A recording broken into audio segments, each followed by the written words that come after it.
Welcome to Volume 11 of Deep Horror Stories to Sleep With. Tonight's tale will pull you into the depths of fear where reality blurs into nightmare. Dim the lights, settle into your bed, and prepare yourself for a journey into the unknown. Don't forget to subscribe for more chilling stories. Now let's begin. The Quiet Watcher. It started with the feeling of being watched. Nothing overt. No creaking floors, no shadows moving against the walls. Just a quiet, nagging sense that eyes were on him whenever the house fell silent. Ethan had moved into the old colonial home 3 months ago, thrilled at the chance to restore its faded charm. The price had been a steal, and the real estate agent's cryptic comment about local legends barely registered. By the second week, the unease had begun. At first, it was the little things. Doors he swore he'd closed swinging open, objects shifting slightly from where he'd left them. Then came the nights. It always happened after midnight. Ethan would wake to the sound of faint tapping, rhythmic and deliberate, echoing through the house. He convinced himself it was the pipes or the wind rattling the shutters. But deep down, he knew better. One night, as the tapping began again, Ethan decided to confront it. Armed with a flashlight and a baseball bat, he crept out of his bedroom. The sound seemed to come from the kitchen. The air grew colder as he descended the stairs, and the tapping stopped abruptly as he reached the bottom step. He paused, his grip tightening on the bat. The silence pressed against him, heavy and suffocating. In the kitchen, the refrigerator hummed softly. Nothing seemed out of place. But as Ethan turned to leave, his flashlight caught something on the window. A handprint, large and smeared, as though someone had pressed their palm against the glass and dragged it downward. His heart pounded as he backed away. The window was on the second floor. The tapping resumed, louder now, coming from upstairs. Ethan froze. Someone was in the house. He bolted back to his room, locking the door behind him. His hands shook as he dialed 911. 911, what's your emergency? Someone's in my house, he whispered. The operator's voice was calm, professional. Stay on the line. Officers are on their way. Can you tell me where you are? I'm in my bedroom. The door's locked. Good. Stay there. The tapping had stopped again, replaced by an eerie silence. Ethan strained to hear any movement. Then, a soft creak. The unmistakable sound of a floorboard in the hallway outside his room. Someone's outside my door, he whispered into the phone. Stay calm. Help is coming. The doorknob rattled lightly, then stopped. Ethan's breathing hitched as a voice, low and calm, spoke from the other side. I know you're in there. The voice sent a cold shiver down Ethan's spine. It was soft, almost conversational, as if the intruder were discussing the weather rather than stalking him in his own home. I've been watching you for weeks. The voice continued, slow and deliberate. You didn't even notice, did you? Ethan pressed himself against the far wall, clutching the phone like a lifeline. His voice was barely a whisper. He's outside my door, he told the operator. Stay quiet. Officers are less than 5 minutes away. Do not engage, she replied firmly. The man outside chuckled, a low, chilling sound. They won't get here in time, he said, as though he could hear the conversation. Ethan's mind raced. How could he know that? The thought was interrupted by a loud bang against the door. The intruder wasn't trying to pick the lock anymore. He was trying to break it down. Do you have a way to defend yourself? The operator asked, her voice steady despite the rising panic in Ethan's. There's a bat, Ethan stammered. But I don't. Another bang. The door splintered slightly at the hinge. You won't need it, the man said from the hallway. I'm not here to kill you. Yet, the word hung in the air, heavy and menacing. Ethan couldn't take it anymore. He grabbed the bat, gripping it tightly. His palms were slick with sweat. He edged toward the window, wondering if he could climb out and escape. As if reading his mind, the intruder spoke again. I wouldn't do that if I were you. It's a long way down. And you're clumsy when you're scared. Ethan's blood ran cold. He whipped his head toward the window, half expecting to see a shadow lurking outside. Nothing, but the feeling of being watched was suffocating. Another crack from the door. It wouldn't hold much longer. Just open it, the man said, his voice almost soothing now. Let's talk. You'll feel better if you see my face. Ethan's grip on the bat tightened. The door was moments away from giving in. The operator's voice came through the phone again. They're pulling up now. Stay put. Lights flashed briefly outside, and Ethan felt a flicker of hope. But the intruder's laughter snuffed it out almost instantly.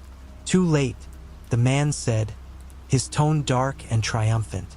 The door gave way with a deafening crash, splinters of wood flying into the room. Ethan raised the bat instinctively, his breath hitching as the figure stepped inside. It wasn't what he'd imagined. No mask, no crazed look. The intruder was unervingly ordinary. A man in his late 30s, clean-shaven, with sharp eyes that gleamed with twisted amusement. He carried a knife, its blade catching the faint glow of Ethan's desk lamp. See? Not so bad, the man said, stepping forward. Now we can have a proper conversation. Ethan swung the bat wildly, but the man was faster, sidestepping the blow with ease. Easy, he murmured. You don't want to make this messy, do you? Panic overtook Ethan. He stumbled backward, the bat slipping from his grip as he pressed himself against the wall. His phone lay forgotten on the floor, the operator's frantic voice still echoing through the speaker. Why? Ethan managed to choke out, his voice trembling. What do you want from me? The man tilted his head, as though pondering the question. Control, he said simply. You've been so predictable, Ethan. Lock the doors, check the windows, go to bed at 11. It's like you wanted me to test you.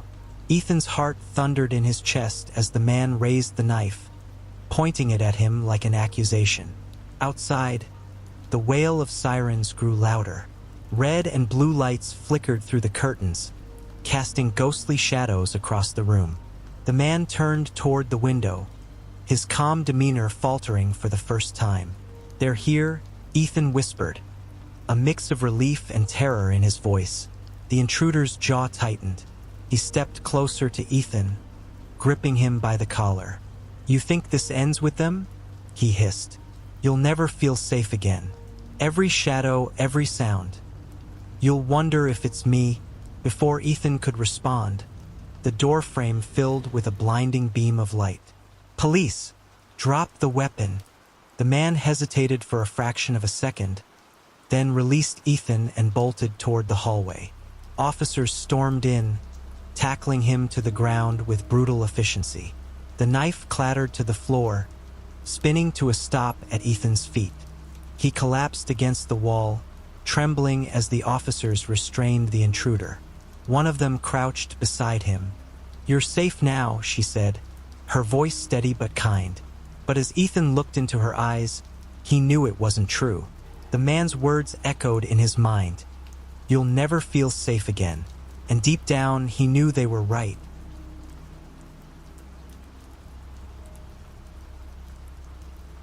The night fell heavy on St. Agatha's Hospital, draped in a veil of fog that seemed to curl and twist like something alive. Inside, the fluorescent lights flickered, casting erratic shadows that made the corridors appear twisted, as if the building itself were holding its breath. Nurse Eleanor Langford walked down the hallway, the thin heels of her shoes clicking in time with the steady beat of her heart. This was her shift, the one that began when the world turned cold and silent, where most souls found comfort in sleep. But not here. The wards were never truly empty. The faint hum of machines and distant murmurs were the only sounds that filled the void. Yet tonight, there was a wrongness to it, a tightness in the air that made her throat close up. Eleanor had worked at St. Agatha's for years, long enough to know the routine, the odd hours, and the haunting stories whispered among the staff. Tales of unexplained movements, shadows slipping past corners, and patients who spoke of figures in the night, figures with eyes that glistened like wet stones. She had scoffed at those stories once, But now, with each passing hour, the stories felt less like rumors and more like warnings. She passed room 311, its door ajar, the faint crack of light seeping out, casting narrow slivers across the floor. A low moan echoed inside, distant but unmistakable. Eleanor hesitated, breath caught in her chest. It was a sound she had come to know well, the pained, almost pleading voice of Mr. Whitaker. The man had been a patient for over a month now, suffering from a condition no doctor dared name. His pale, cracked lips whispered secrets too horrifying to share, and every night he would beg to be let out, to be freed from something that gripped him tighter than any disease. A soft shiver ran down Eleanor's spine as she reached out to push the door open. The air grew colder, brushing against her skin like an unseen hand.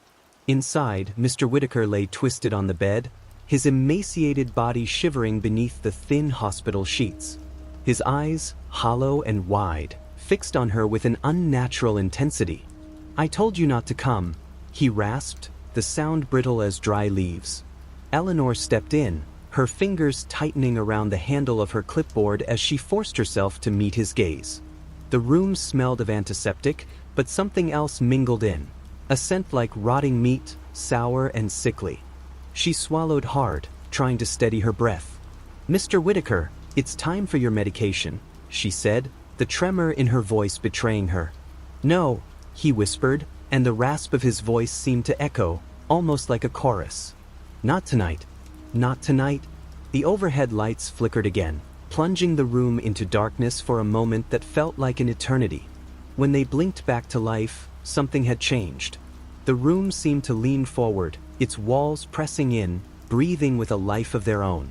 But it was not the room that had shifted, it was the space behind Mr. Whitaker. He turned his head slowly, a grotesque sound like cracking bone following the motion. His eyes rolled back, revealing a dark cavity where no white should have been. And there, in the corner, a shape emerged, a thing not of flesh, but of shadow, with limbs that were too long and twisted at angles that defied reason. Eleanor's heart stopped. The sight was impossible, as though the fabric of reality had been torn, and through it, something ancient and unknowable seeped into her world. "I warned you," Mr. Whitaker's voice deepened, no longer his own, but that of something else. "We all warned you." The floor creaked under her feet as she stumbled backward. Her pulse drummed against her ribs, and she was aware of her own trembling hands.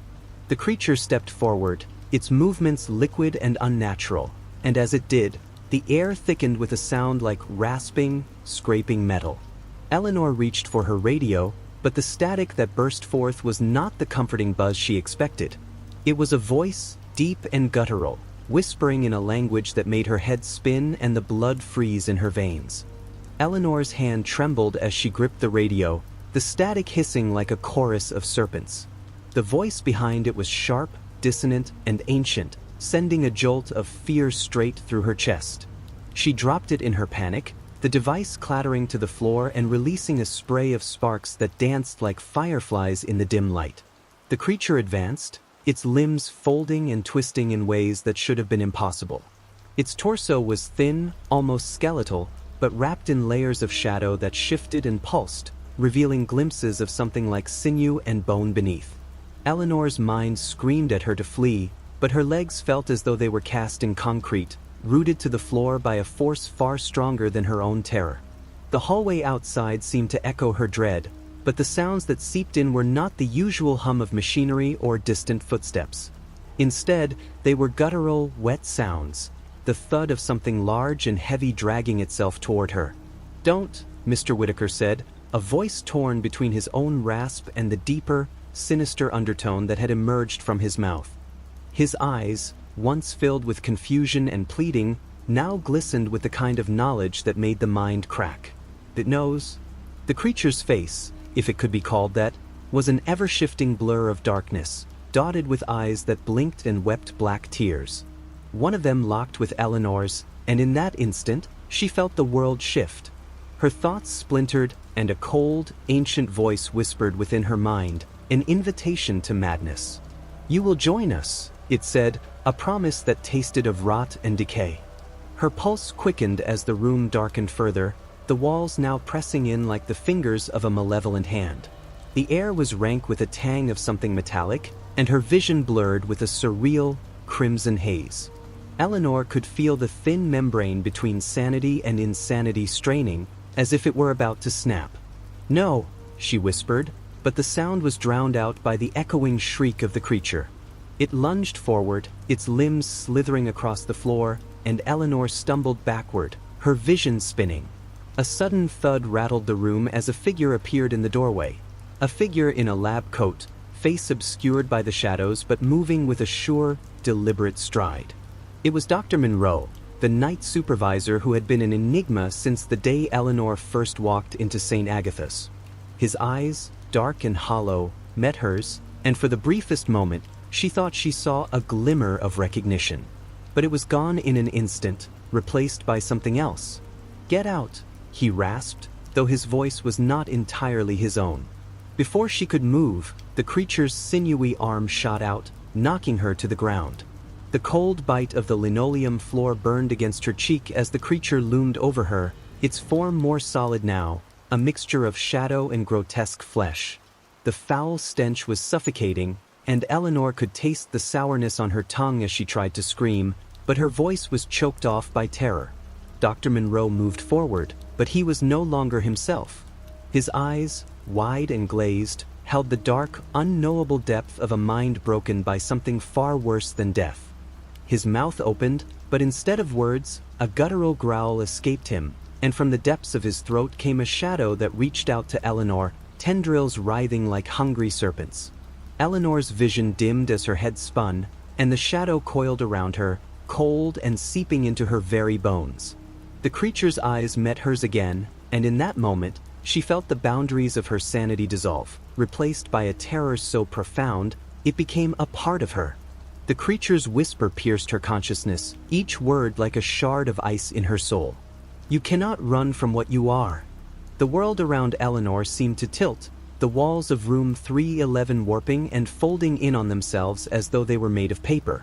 The shadow that had erupted from Dr. Monroe's throat slithered over her, its edges writhing like hungry worms. It reached for her neck, tightening around it with a cold, constricting force. Her vision tunneled, and she clawed at the air, fighting for breath as her hands scraped against the icy, slick surface of the creature. Through the growing haze, she heard Mr. Whitaker's voice again, softer now, almost gentle. "It's too late," he said, but it was the voice of someone who had already surrendered, a voice that spoke of acceptance and despair. "We're already part of it." The shadow pulsed, taking on a darker, deeper hue. In its depths, Eleanor could see glimpses of things that were not meant to be seen, eyes like black holes, mouths agape in silent agony, limbs twisted in grotesque, unholy contortions. They reached out for her, calling her name in a cacophony of whispers that made her ears ring. Her heartbeat pounded in her chest, a deafening thrum that threatened to crush her ribcage. She kicked and screamed, but the shadow held her fast, drawing her deeper into its grasp. The room seemed to fold in on itself with each beat, the fluorescent lights flickering wildly, as if struggling to stay alive in the growing dark. The stench of rot and decay was suffocating, but now there was something else, a deep, sickly sweetness that made her stomach turn. It was the smell of something old, something that had been buried and left to fester in the damp earth for centuries. And yet, it was alive, moving with a rhythm that pulsed like a heartbeat. Dr. Monroe's body stood rigid, eyes blank and unmoving, as though he were being controlled from within. A thin line of black liquid dripped from his mouth, pooling at his feet and spreading outward in concentric circles. The shadow that had spilled from him seemed to resonate with that liquid, drawing strength from it as if it were a lifeblood. The voice in Eleanor's mind grew louder, gnawing at her consciousness with words that defied human understanding.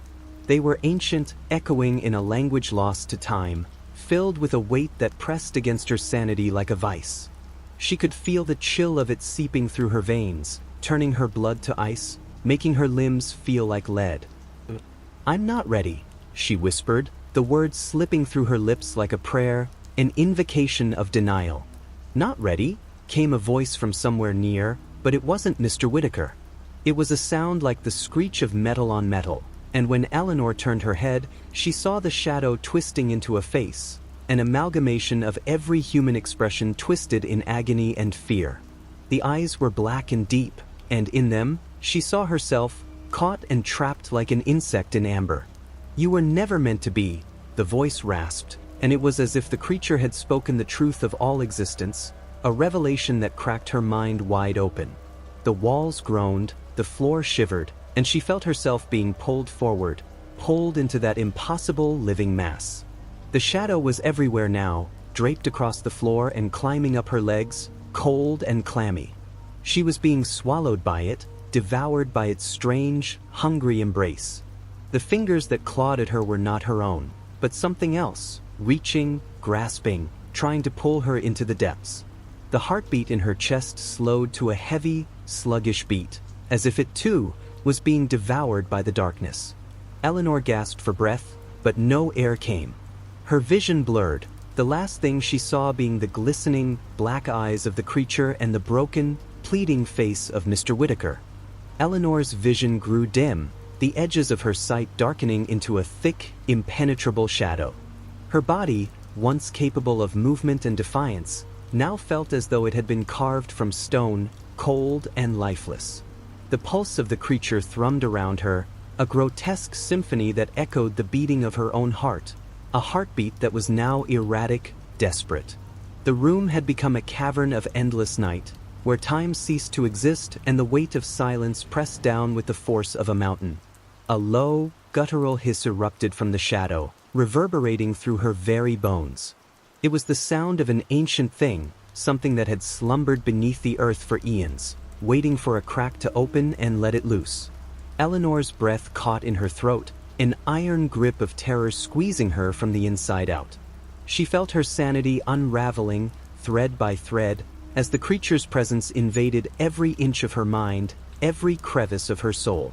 From within the writhing mass, a single tendril broke free, slick with black bile, and reached for her face. It was thin, sinuous, and impossibly fast, coiling around her jaw and pulling her toward the source of that unearthly, droning hum. Eleanor's scream echoed, thin and brittle, against the walls of the suffocating darkness. The smell of rot intensified, mingling with the putrid sweetness that clawed at her senses. She felt a choking wave of nausea rising in her throat. "Help me," she rasped, but the plea fell silent as the room grew colder, if that were possible. The temperature plummeted, and a sudden frost curled around the edges of the walls and floor, a creeping ice that sapped the last warmth from the air. The shadow quivered, its surface now a mirror that reflected a fractured version of her own terrified eyes. The tendril pulled tighter, and she felt the bite of its grasp on her skin, leaving imprints like bruises in its wake. The drumming in her ears grew louder, merging with the frantic pounding of her heart, a chorus of dread that drowned out all other thought. Her skin felt clammy, prickled with cold sweat, and she trembled as the shadow moved closer, revealing hints of other, darker shapes within it. Faces, mouths agape in agony, fingers reaching out, pleading for release. She glanced at Mr. Whitaker, whose eyes were wide, pupils dilated with the horror of recognition. The black fluid that dripped from his mouth pooled around his feet, spreading like a living thing.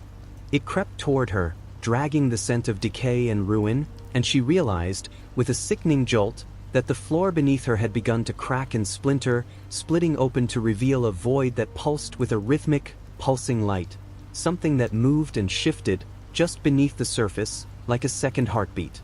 "No, no, no," Eleanor whispered, her voice a broken chant that did nothing to soothe the panic clawing at her throat. Her limbs were frozen, her vision clouded, but she could still feel the presence of the creature pressing against her mind, each tendril a lifeline to a maddening, unknowable consciousness. The walls shuddered as if in pain, the ceiling above cracking, and from those fissures, more tendrils spilled out, reaching and pulling, dragging her into the living, thrashing darkness. The floor beneath her crumbled, and she felt herself slipping, falling, drawn by the whisper of darkness and the ceaseless pulse that had become the measure of her existence. The tendrils tightened their grip, and for a moment, all was still, an awful, suffocating silence that stretched and pressed, waiting. Then, The creature's face appeared in front of her, an abomination of shifting shadows and twisted flesh. Eyes within eyes, mouths within mouths, each revealing a landscape of pain, despair, and ancient, unspeakable knowledge. Its voice slithered into her mind, seeping through her defenses and shattering whatever semblance of composure she had left. "Join us," it whispered, and the very fabric of reality seemed to bend with the weight of its command. The cold seeped deeper, and Eleanor felt the final threads of her mind snap, leaving only the raw, unfiltered essence of her terror. Eleanor's mind splintered, the last vestiges of her sanity breaking apart like dry glass. The shadow that had surrounded her now coalesced into a single monstrous form, a grotesque figure made of darkness and memory, its limbs writhing with unnatural speed, its head tilting in a gesture of terrible curiosity.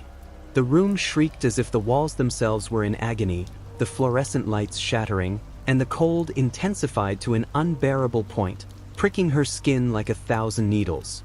The tendrils constricted around her, pulling tighter, cutting off her breath. She struggled, her muscles quivering as though each nerve was aflame.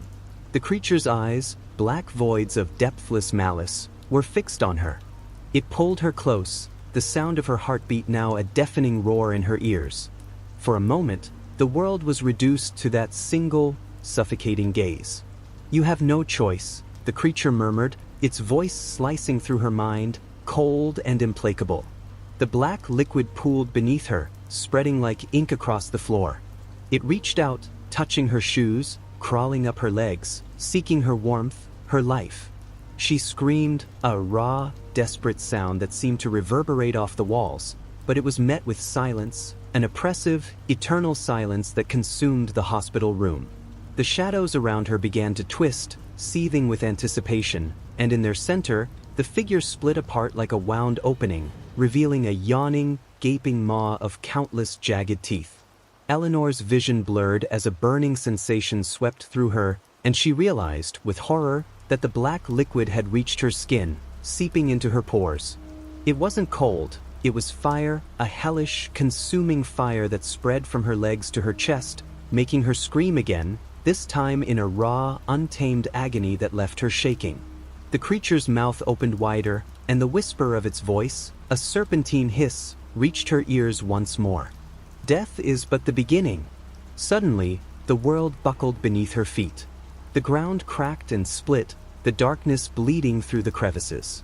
Eleanor's vision cleared for a brief, horrifying moment, and she saw Dr. Monroe standing at the edge of the abyss, his eyes now a blazing white that burned with an unnatural light.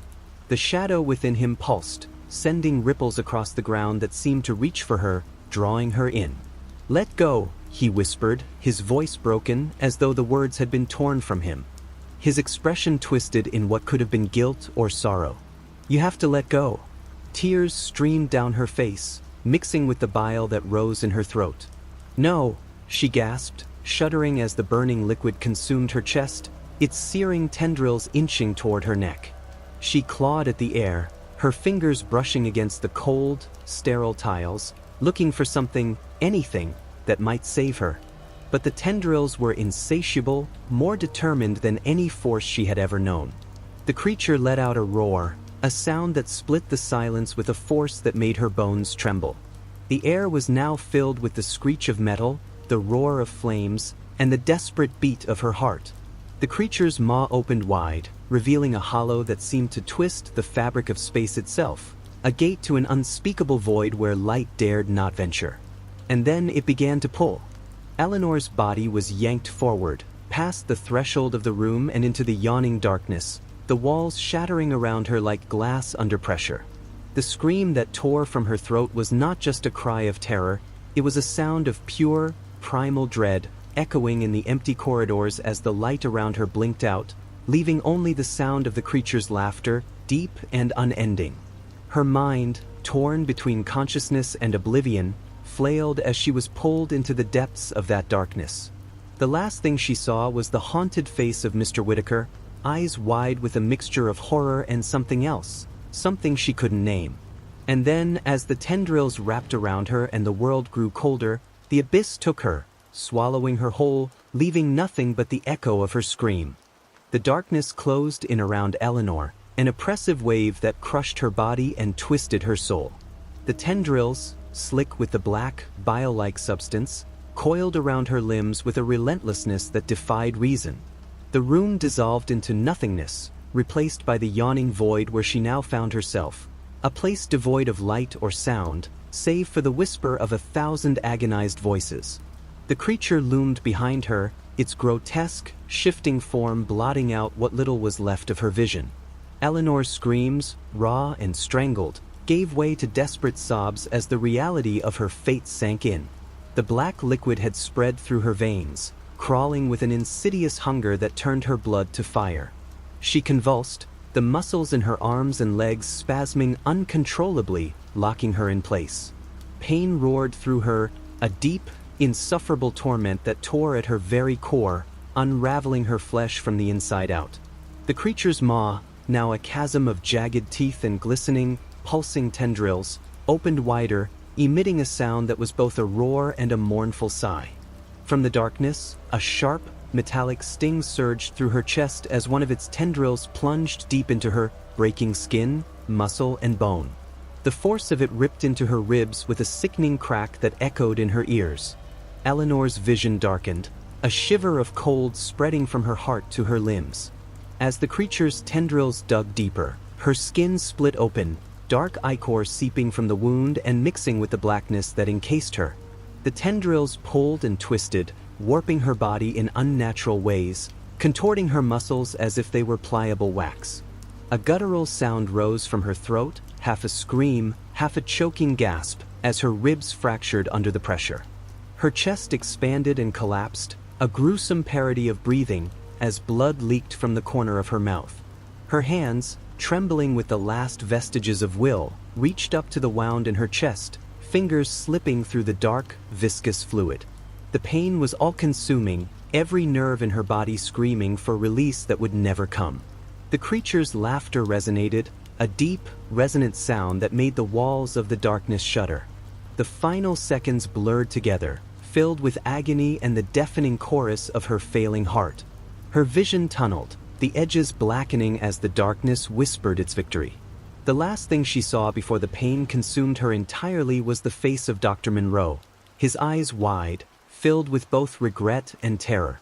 But before she could scream for him one final time, the tendrils coiled tighter, cracking her ribcage in a sickening crunch, and she felt the wet, hot spill of her own insides being forced out of her, running down her chest in a rivulet of death. And then, nothing. The room fell silent, the echoes of her last breath swallowed by the darkness, and the creature, now sated, began to retreat into the shadows, leaving only the stain of her suffering behind, a reminder that death in the presence of such malevolence was never kind, only brutal, raw, and grotesque.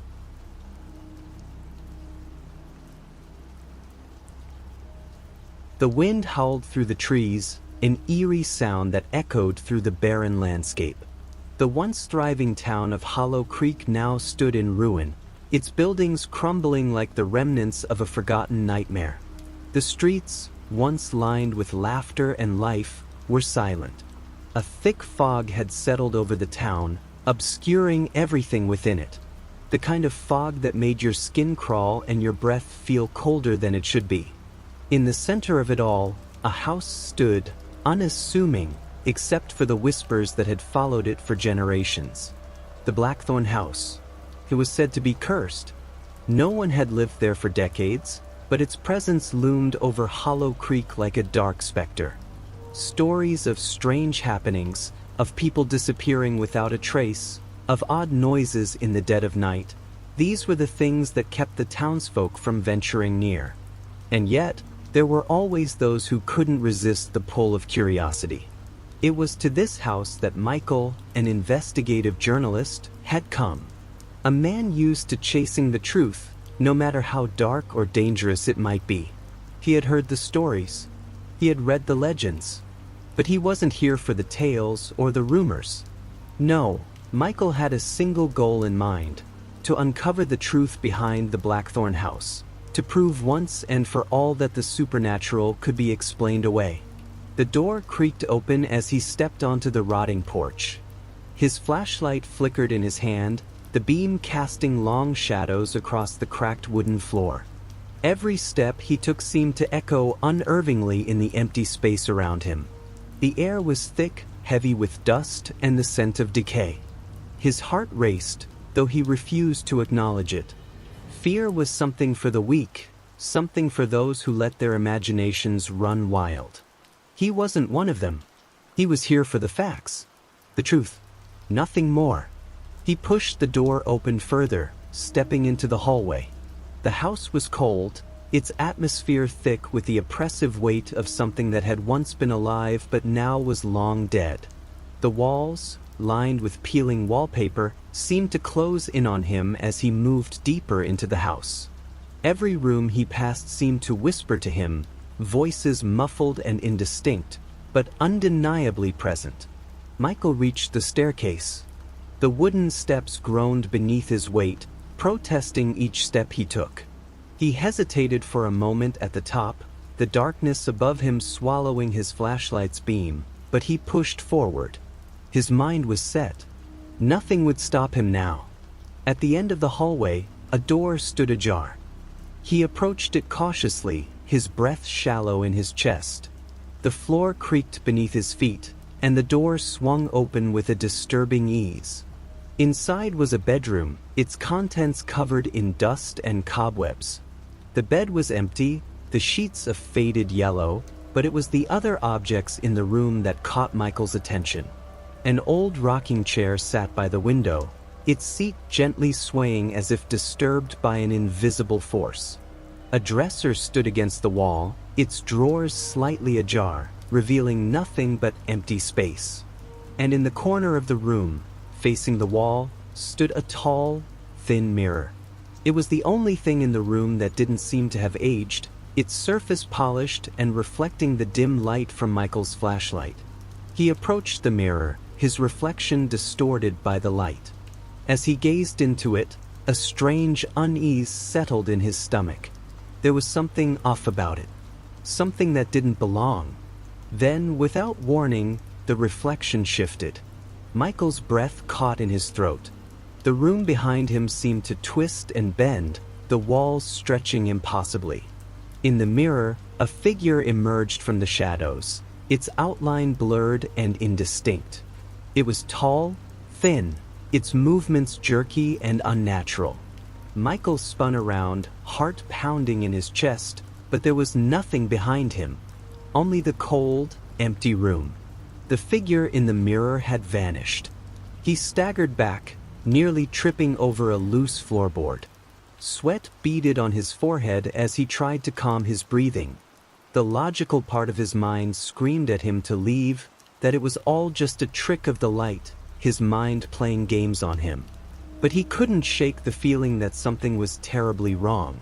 Before he could decide whether to leave or investigate further, a sudden noise echoed from downstairs, a low, guttural sound. Michael froze, his breath catching in his throat. It wasn't human. It wasn't anything he could explain away with logic. The noise grew louder, closer. Slowly, he turned back to the mirror, his gaze drawn to the glass once more. And that's when he saw it. A face, pale, hollow, its eyes dark and empty, pressed against the surface of the mirror. It was smiling, its mouth stretched unnaturally wide, its teeth jagged and sharp. Michael backed away, stumbling toward the door, but as he reached for the handle, the room seemed to close in on him. The walls shifted, the floor tilted beneath his feet, and the air grew thick with an oppressive weight. The mirror's reflection grew darker, the figure becoming more distinct. It stepped out of the mirror, its limbs twisting and contorting, its eyes locked on Michael. And then, just as the figure lunged toward him, the room went black.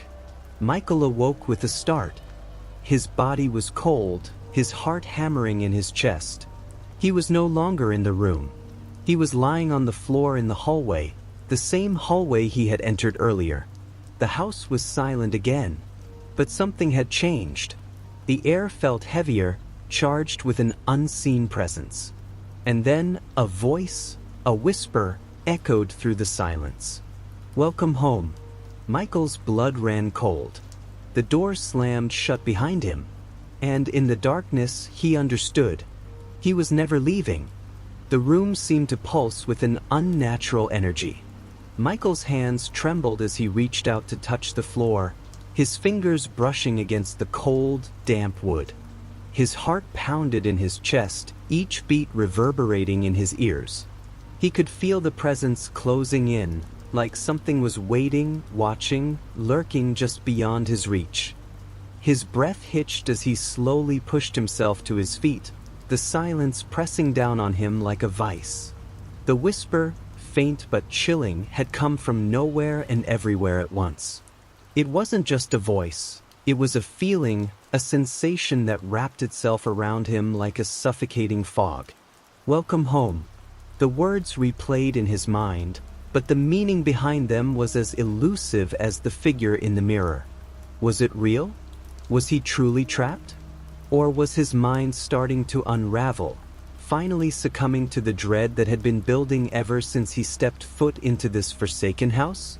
He glanced around, eyes darting to the empty doorway.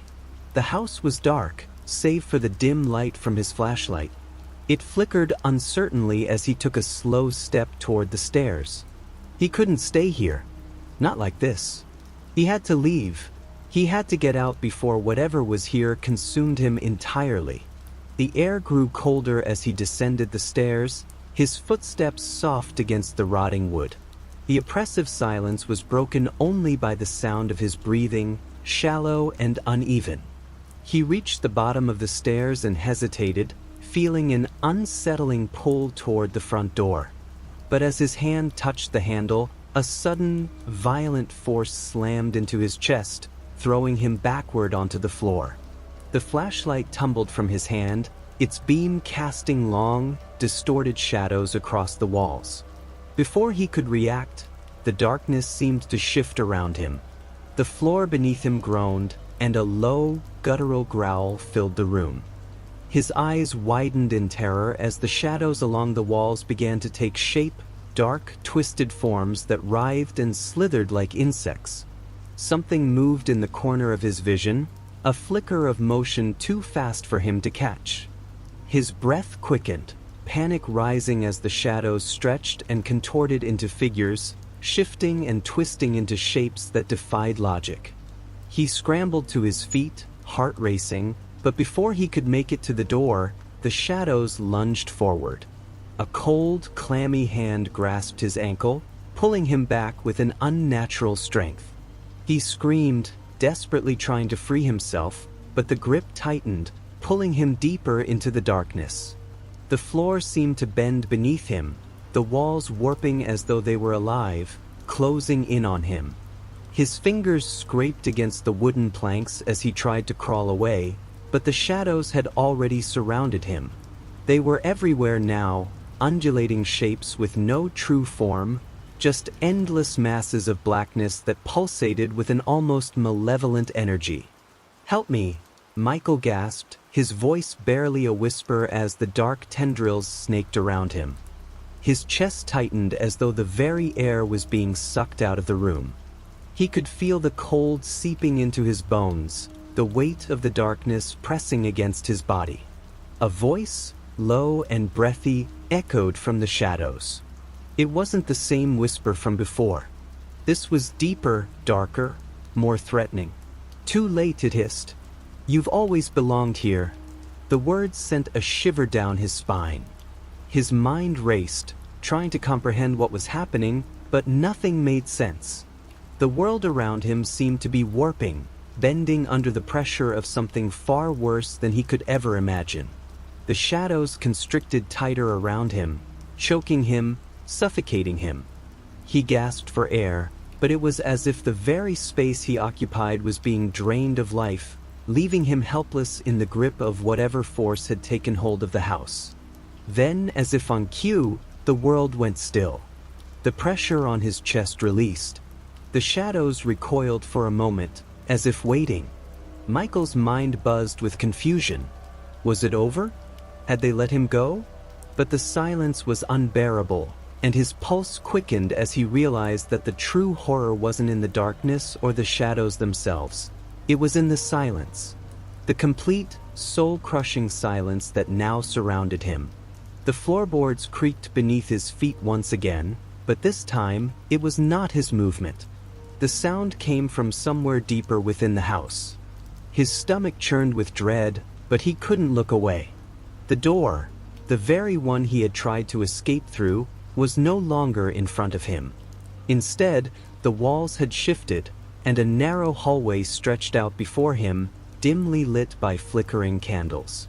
A silhouette stood at the far end of the hallway, a shadow that seemed to shimmer in the dim light. It was motionless, watching him with cold, lifeless eyes.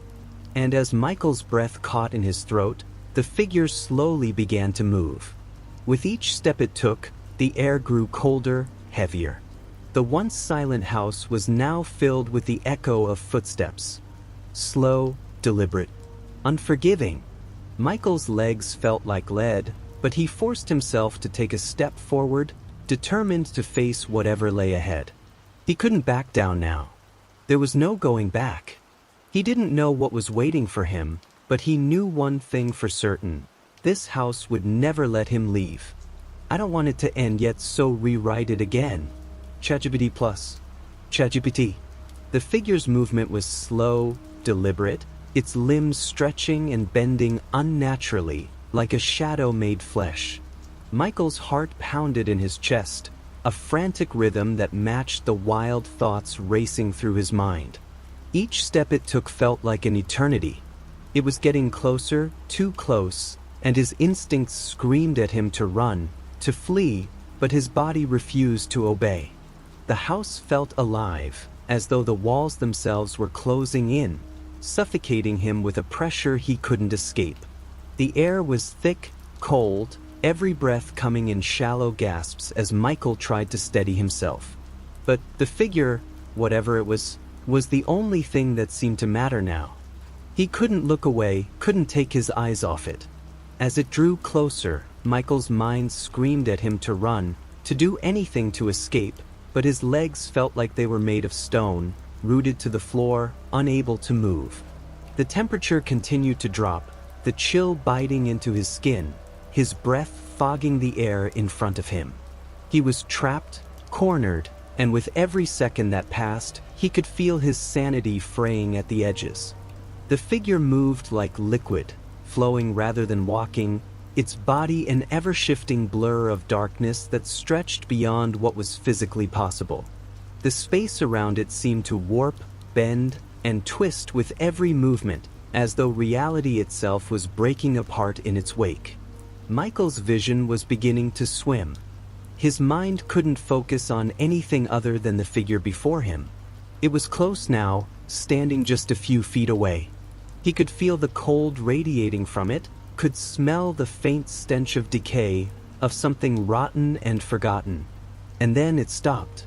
The figure's head tilted slightly, and Michael's stomach churned as he realized that the presence wasn't just physical. It was something else, something ancient, something far older than the house or even the land it stood on. It wasn't just a monster, or a ghost, or a mere hallucination. This was something that had always been there, waiting. The air grew thicker, the silence deafening, and then the whisper came. Low, guttural, like the murmur of 1,000 voices from a time long past. "Do you hear it?" the voice asked, reverberating in his skull. "The walls are always watching. The house is always listening." Michael couldn't respond. His body trembled uncontrollably, his mouth dry, and his throat so tight he could barely breathe. The house, it was alive. It was aware of him.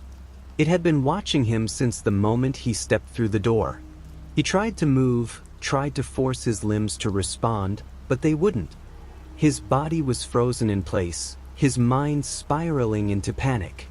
"I don't understand," he managed to rasp, his voice barely a whisper, lost in the heavy silence. The figure leaned closer, and Michael could feel its presence invading his thoughts, like tendrils of darkness curling around his mind. the space between them closed, and the figure's face, a face that should not have been possible, materialized before him. It was featureless. No eyes, no mouth. Just an empty void where a face should have been, an abyss that seemed to pull at his very soul. "You are part of the story now." The voice spoke again, the words seeping into his consciousness like poison. "Once you've entered, you can never leave. The house will never let you go." Michael's mind raced. He remembered the stories, the old rumors about places like this, places where the line between life and death was thin, where the house itself could claim its inhabitants, twisting them into something else. But he hadn't believed them. Not until now. The figure moved again, faster this time, its limbs snapping into place as it closed in on him, its presence suffocating. Michael gasped for air, but it felt like the very atmosphere was being drained away. A sharp, searing pain erupted in his chest. He couldn't breathe, couldn't think, only the overwhelming pressure. The walls were closing in now, the room shrinking, warping. The floor beneath him seemed to twist and distort, like it was no longer solid, like he was standing on the edge of a cliff, about to fall into the unknown. The figure's voice was inside his mind now, swirling around him, overwhelming him. "You are the next part of the cycle," it whispered, its tone cold, clinical, as though this had all been predestined. "You will stay here. Forever." Michael's heart raced. He could feel the weight of the house, of the figure, of the ancient presence closing in on him, pressing down on him. The world around him was collapsing, and there was no way out. But just as he thought it was all over, the ground beneath him cracked.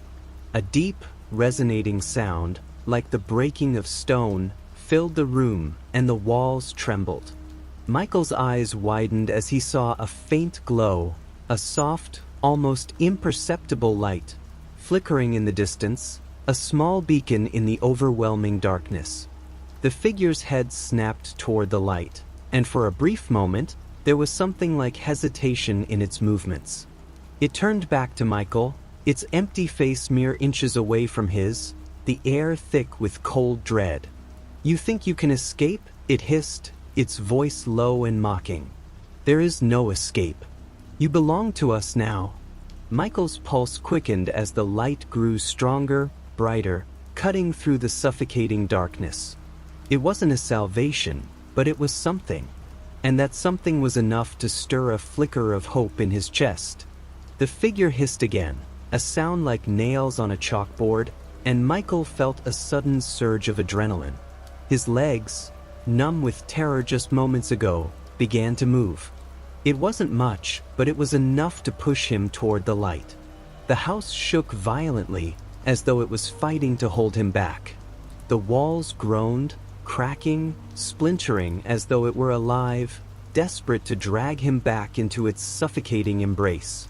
But the light was growing, cutting through the darkness like a blade.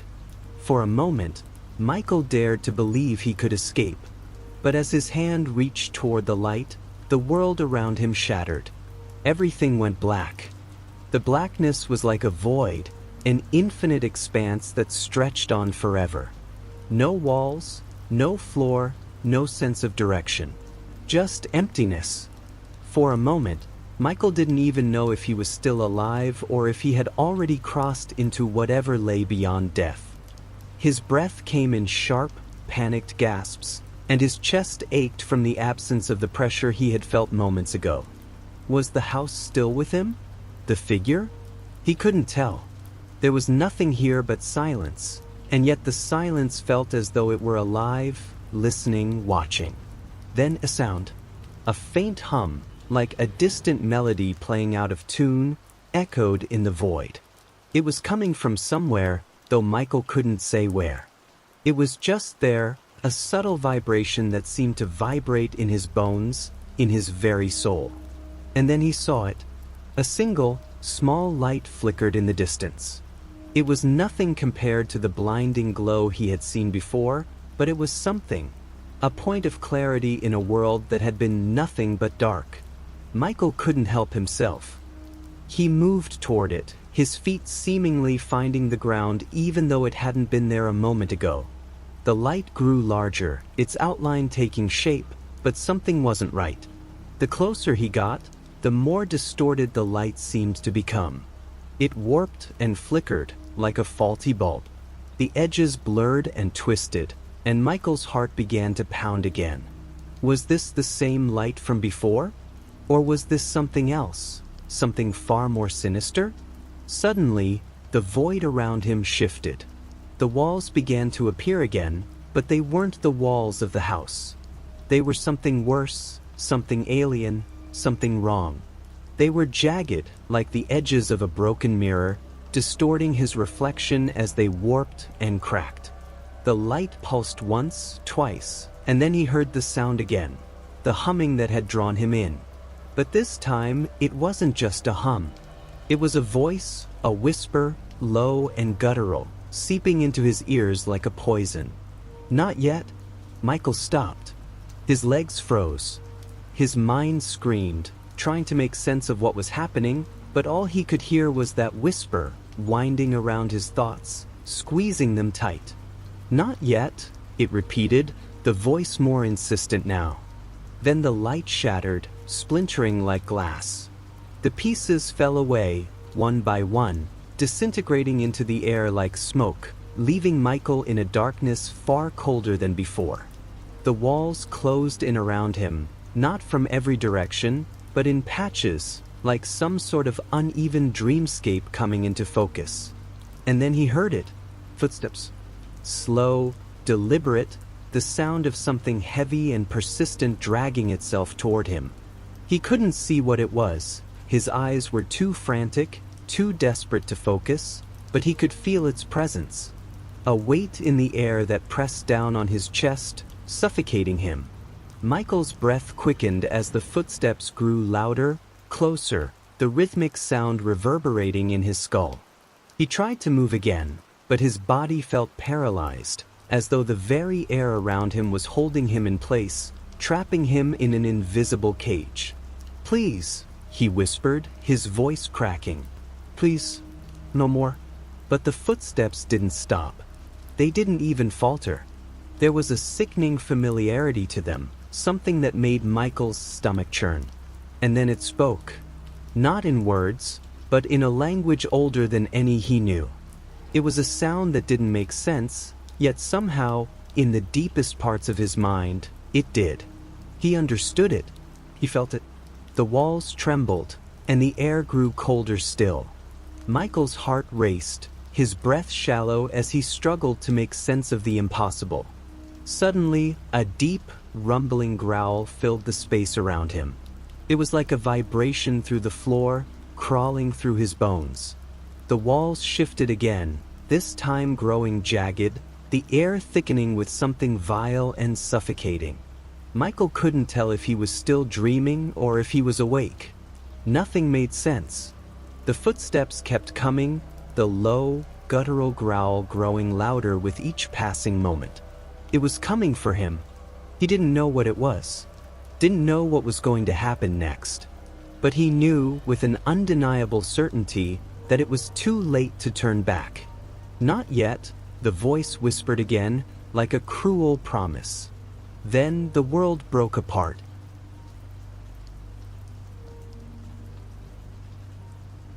I don't remember how I got here. The sterile smell of the hospital room was suffocating. The faint odor of disinfectant mixed with something metallic. Blood. Maybe. My body felt like it had been abandoned, worn down like a discarded piece of machinery. My eyes blinked open, but it took a moment for the room to come into focus.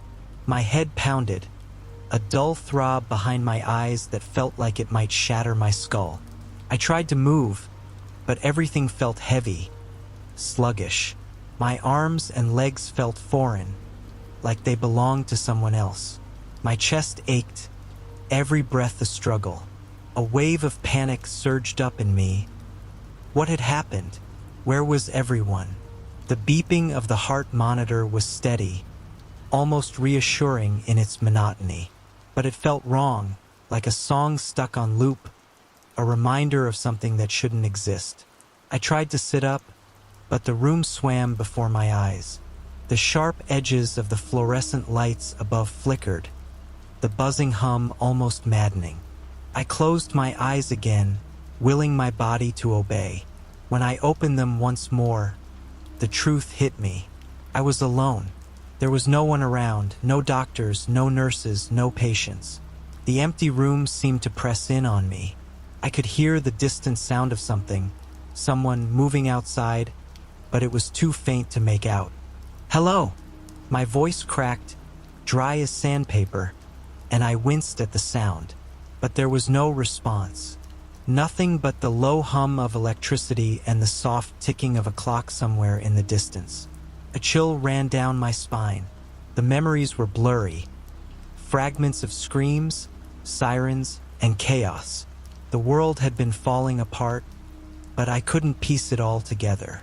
Why was I here? What was I doing here? I turned my head, looking around the room, trying to find something familiar. There was a faint smell of rot in the air, too subtle to be ignored. The light from the single window did little to comfort me. Just a dull, washed-out gray that reflected the eerie emptiness outside. Something was wrong. The door to my room creaked open, and I instinctively froze, my body locking up. I wasn't sure why I was afraid.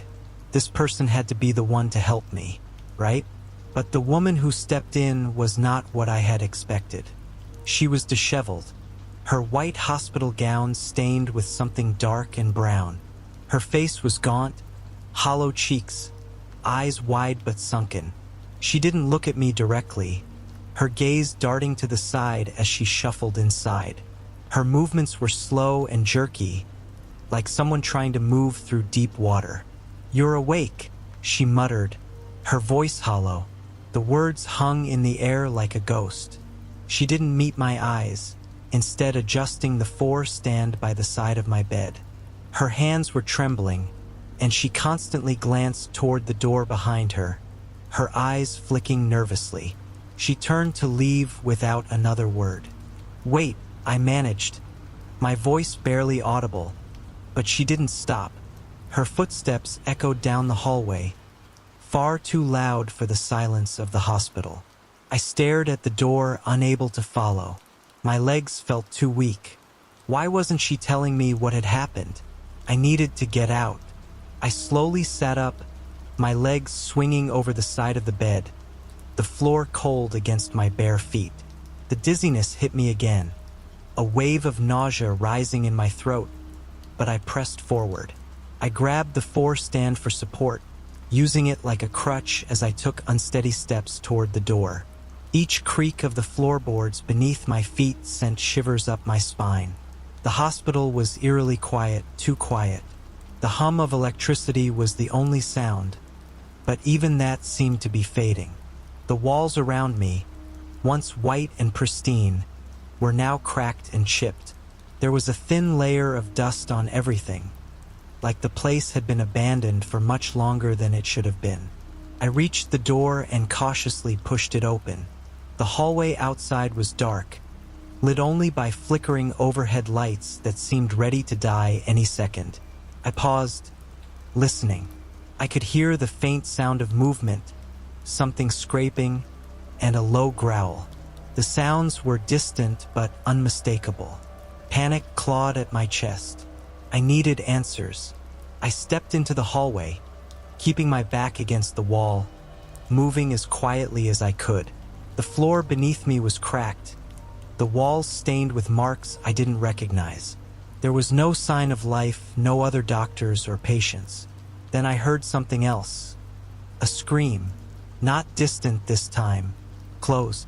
It was a sharp, agonizing wail, followed by frantic footsteps and a deep, guttural growl that sent chills down my spine. My body froze, caught between fight or flight. I looked down the hallway. I couldn't see anything yet. The scream echoed again. Then, just as I began to turn, I heard something moving behind me. Slowly at first, then faster, growing closer. I didn't have time to react. Whatever it was already too close. I spun around, my heart racing. A figure appeared from the corner, half stumbling, half crawling toward me. Its skin was pale and stretched tight against its bones, but its eyes, dark and wide, locked onto me. It didn't speak, didn't make a sound other than the horrible groan that escaped its lips. My pulse raced. This thing, it wasn't human. I backed away, my breath coming in ragged gasps. There was no way out. Then more sounds came from the other end of the hallway. More footsteps, more growls, more of them. I didn't know how many, but I could feel them closing in. I had to move. I turned and ran, ignoring the burning in my legs, the dizziness swirling in my vision. The walls seemed to close in as I sprinted down the hallway, the sounds of pursuit getting louder, more frantic. I reached a staircase and rushed down, 2 steps at a time. The darkness of the hospital pressed in from every direction. I couldn't breathe, couldn't think. I burst into the lobby. The scene in front of me stopped me dead in my tracks. The hospital's main floor was nothing like I remembered. Desks and chairs were overturned. Windows had been shattered. Blood smeared the floor and the walls. And there, in the center of it all, was a body. Its eyes were wide open, staring blankly into space, its throat torn out. A puddle of blood formed beneath it. This wasn't a hospital anymore. It was a battlefield. I turned back to the door, desperate to get out. But when I reached it, I froze. The world outside had changed. The city skyline was no longer a familiar sight. Buildings had collapsed, cars were overturned, and the roads were empty, save for the occasional stray cat or dog rummaging through the wreckage. The streets looked abandoned, silent, dead. But then I heard something. The same guttural growl followed by several more. They were close, very close. I backed away from the door, my heart hammering in my chest. I could hear them now closer. The growls, the groans, the unmistakable shuffle of the infected. It was a cacophony of horrors. The walls around me seemed to close in, pressing against my chest as my breath quickened. Every instinct screamed at me to run, but there was nowhere to hide. The hallway behind me was filled with the shadows of movement, the scraping of something against the floor. I turned away from the door, my feet carrying me down another corridor, but my mind was lost, desperately trying to make sense of everything. How had this happened? The world had been normal, had it not? The air was thick with the stench of decay and rot. Each breath I took felt like I was inhaling death itself. I came to another hallway, but it was darker here, almost suffocatingly so. The lights flickered, casting brief shadows that twisted and morphed before disappearing. I could barely make out the distant figures of the infected moving further down the corridor. But something was different about them. They weren't the stumbling, mindless husks I had seen before. These were faster, more deliberate in their movements. They were no longer just mindless creatures, they were hunting. My legs felt weak, my body trembling from the adrenaline coursing through me. But I kept moving. There had to be an exit. There had to be somewhere safe. The hospital couldn't be all there was left. Could it? Suddenly, a loud crash echoed from behind me, followed by a guttural scream. I spun around, heart in my throat, but saw nothing. Just the empty hallway stretching out ahead of me, the flickering lights casting strange shapes along the walls. My breath quickened, my mind racing. Was it too late for me? A loud thud echoed from the stairwell behind me, and then another. Something heavy, a massive shadow cast across the flickering lights. My body screamed to run, but I was frozen in place. Whatever it was coming for me. I turned and bolted down the corridor, my shoes pounding against the tiles, a steady rhythm that was interrupted only by the screeching of doors behind me. I rounded a corner, nearly crashing into a broken doorframe. My pulse roared in my ears. Something caught my foot. A wire? A cable? My body lurched forward, slamming into the ground. Pain shot through my shoulder, but I didn't have time to think about it. I scrambled to my feet, panic surging, my breath ragged in my chest. I could hear them close now. The shuffling, scraping, dragging footsteps were relentless, echoing down the hallway. I found a door, a metal door at the end of the hall. It was locked.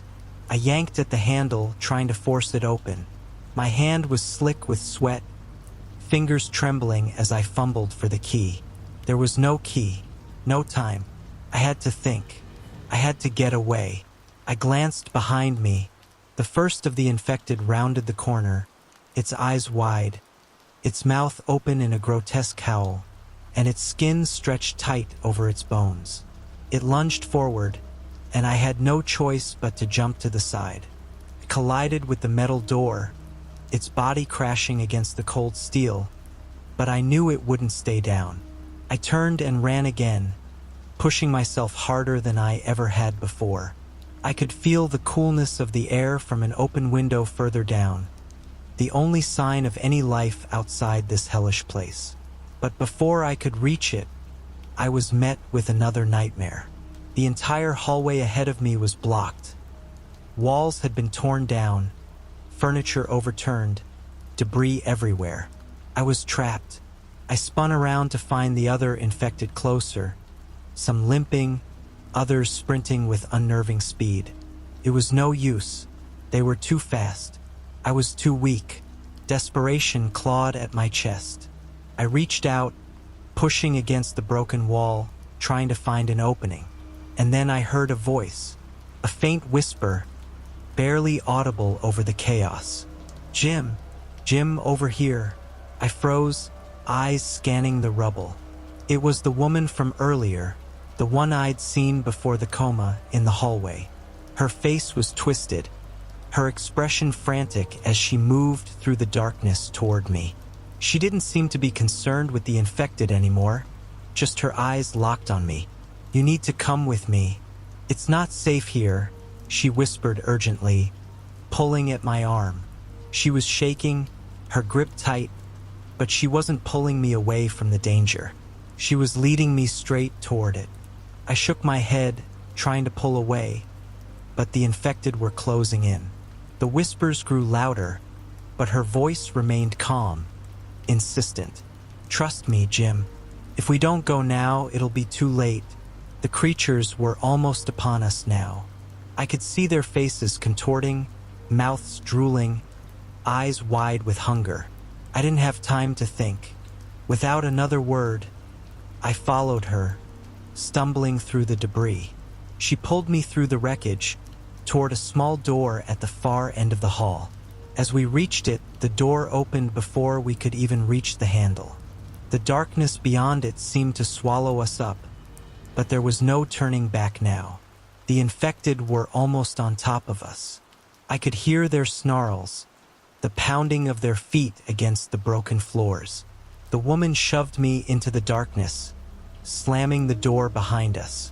We were out of the hospital, but not yet safe. "Where are we going?" I asked, my voice ragged. Her eyes were wide, filled with fear. "To survive, Jim. To survive the hell that's coming." We moved quickly, the sound of the infected outside still echoing through the walls. The woman, whose name I still didn't know, led the way with surprising confidence. She knew where she was going, even though the city around us was unrecognizable, ruined, twisted by the chaos that had torn through it. Buildings stood half-collapsed, shattered glass littering the streets, vehicles abandoned in the middle of the road, some burned beyond recognition. It was as if the world had given up on itself. I tried to focus on keeping my pace with her, but the unease in my stomach didn't go away. There was something off about her, something that made my skin crawl despite my desperation to find safety. Her breath was steady, controlled, but I couldn't shake the feeling that she was hiding something. She wasn't afraid, at least not in the way I would expect someone to be after everything we had just seen. I glanced over at her as we turned a corner, but her gaze remained fixed on the path ahead, never once faltering. She turned another corner, stopping abruptly in front of a large, rusted gate. There were no signs, no markings, just an overgrown pathway leading up to it.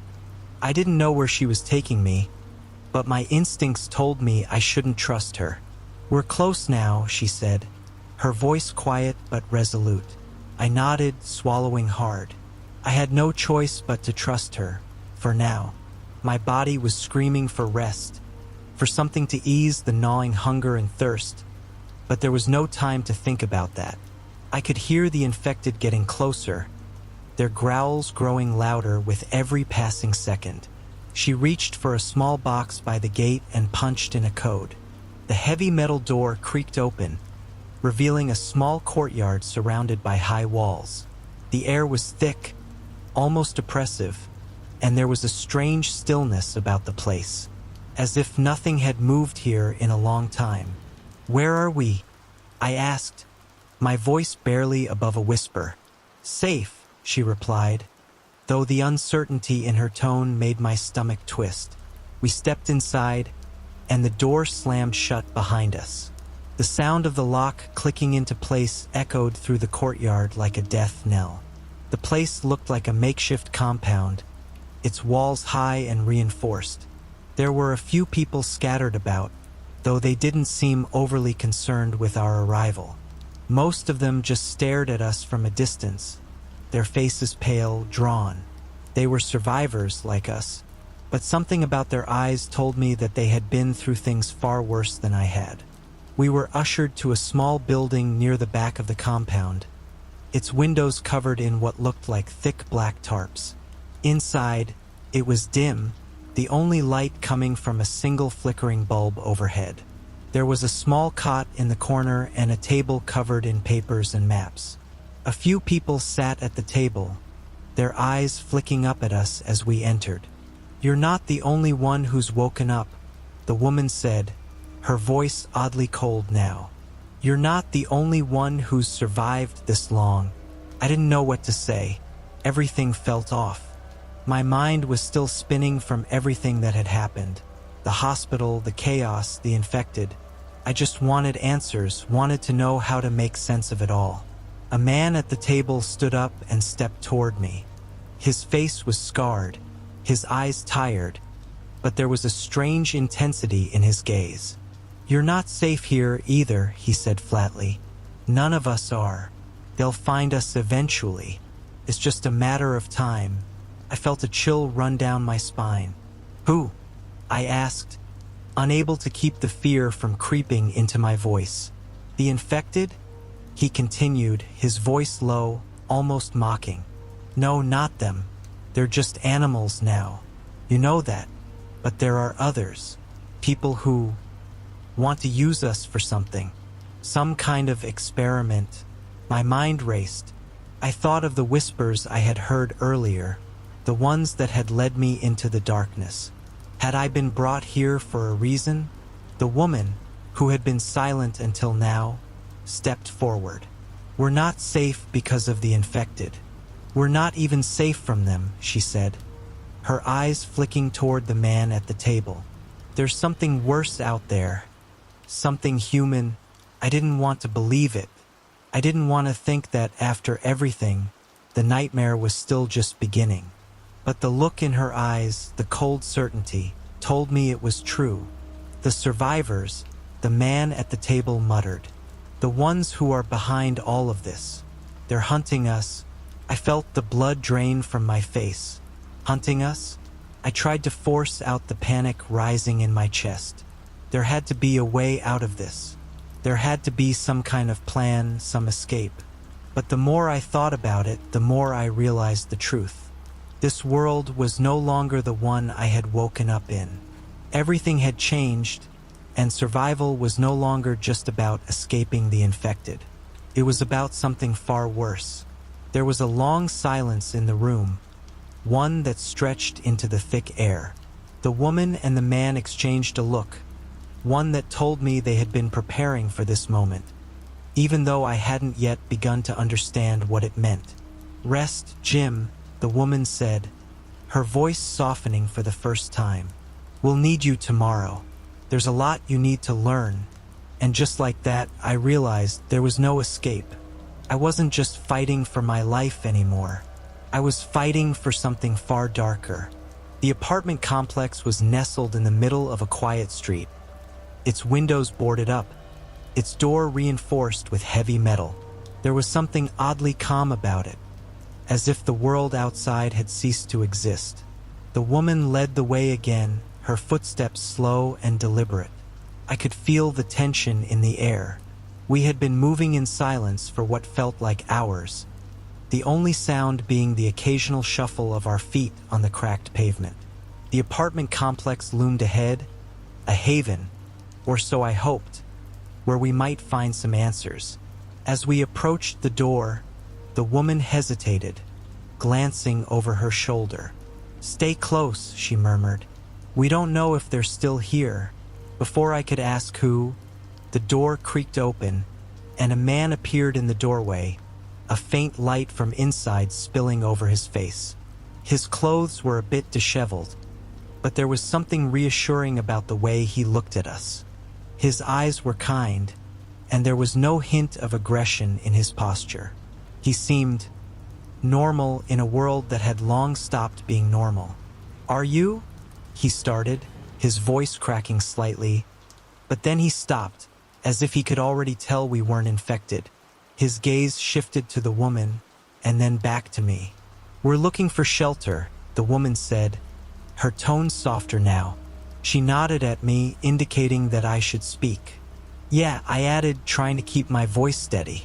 "We don't have much. Just need a place to stay for the night." The man studied us for a moment, his brow furrowing as if debating something in his mind. Then, without another word, he stepped aside, motioning for us to enter. Inside, the apartment was dimly lit, but there was a warmth that contrasted with the chill of the world outside. A small fire crackled in the corner, casting flickering shadows on the walls. A young girl, no older than 8 or 9, sat on the couch, her legs crossed as she played with some worn-out toys.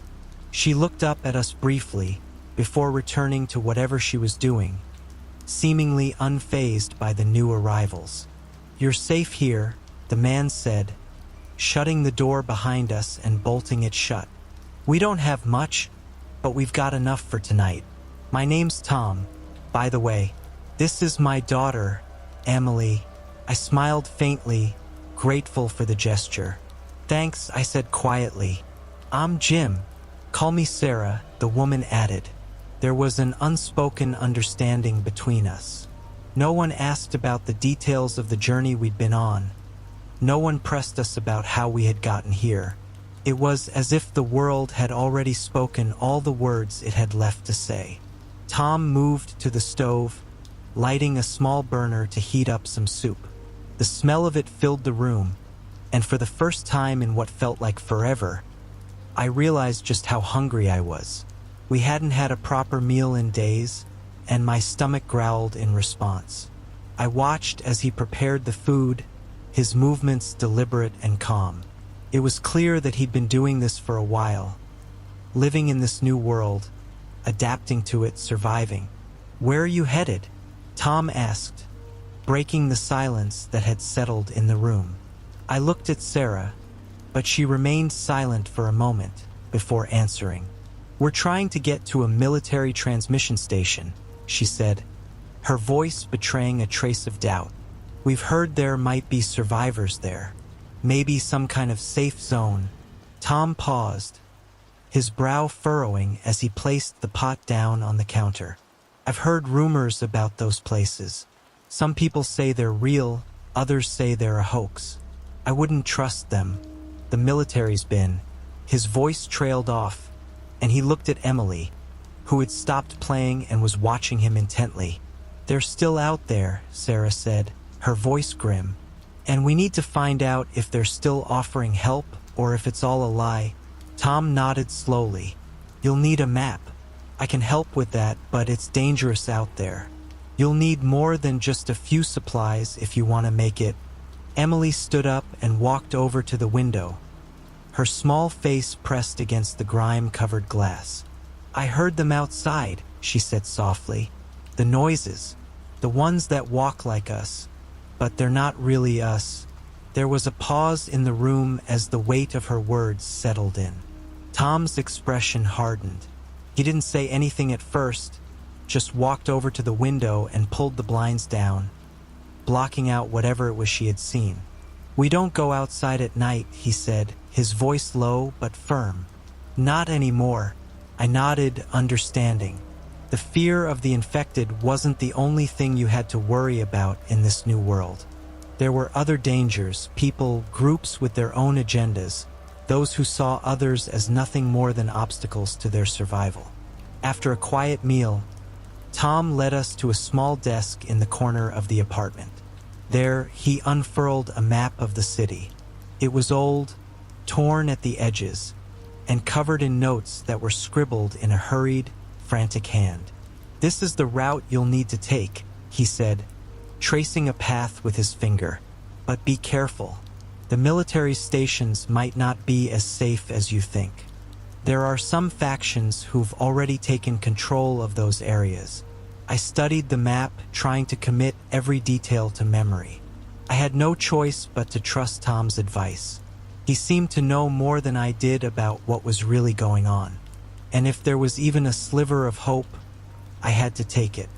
We packed what little we could carry, preparing for the journey ahead. The night was growing colder, and the wind howled outside. Emily clung to her father as we gathered our things, the weight of the world pressing down on all of us. It was clear that whatever lay ahead would not be easy, but for the first time since waking up in that hospital, I had something to hold on to, a reason to keep going. I wasn't alone anymore, and whatever awaited us at the military station, we were going to face it together. I looked up at Tom one last time before we left the apartment. His eyes were hard, filled with a determination I recognized all too well. We'll find it, he said quietly. We have to. I nodded, unable to say anything more. The weight of the decision was heavy in my chest. But there was no turning back now. The journey had only just begun. We set out in the early hours, the air thick with the scent of decay, and the distant rumble of thunder echoing across the empty streets. Tom, Sarah, and Emily followed closely behind me as we navigated through the eerily quiet city, a place that had once been teeming with life, but now felt more like a ghost town. The weight of what we were about to face sat heavy in the pit of my stomach. We were close, too close to turn back. The military station was just ahead. As we reached the outskirts of the facility, we could see the dark silhouettes of soldiers standing guard. The perimeter was lined with barbed wire, and floodlights scanned the area, their beams slicing through the mist. But something about it felt wrong. The usual tension you'd expect in a place like this wasn't there. There was a disturbing sense of calm, like they were waiting for something. We stick to the plan, Sarah whispered, her voice low as we crouched behind a row of abandoned vehicles, peering through the cracked windows. Get in. See if there's any way to contact other survivors. But as we moved forward, I couldn't shake the feeling that we were being watched. We approached the gate, and just as we thought we might be in the clear, a sharp voice barked from the darkness. Freeze! Before I could react, soldiers appeared from the shadows, their guns raised. They moved with practiced precision, surrounding us in an instant.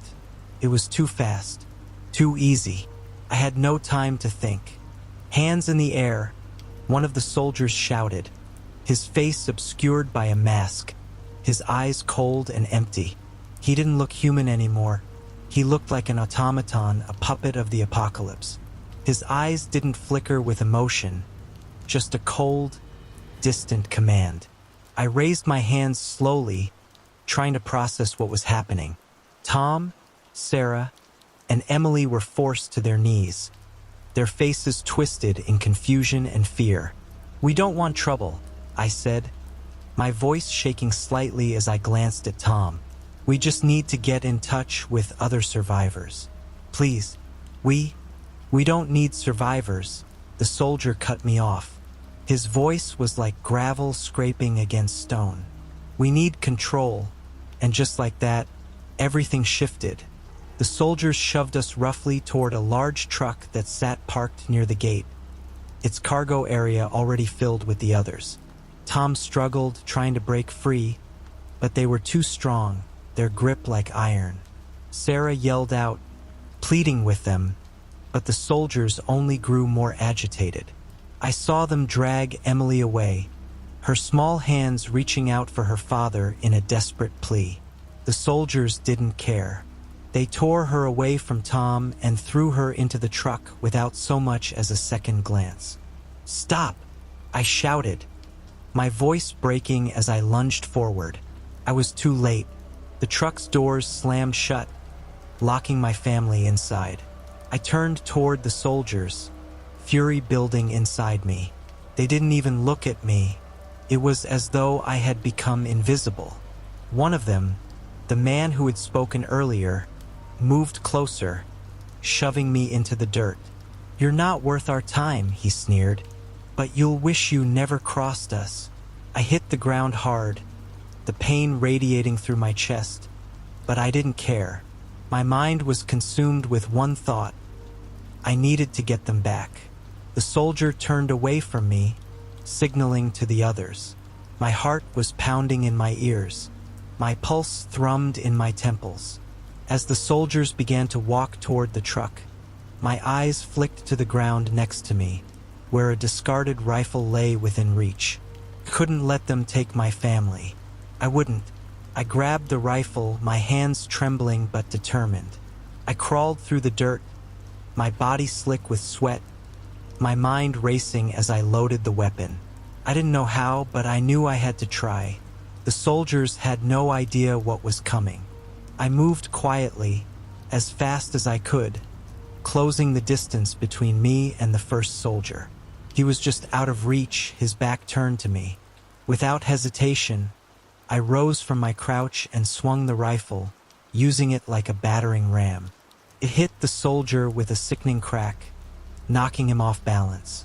He spun around, reaching for his weapon, but I was already on him, tackling him to the ground.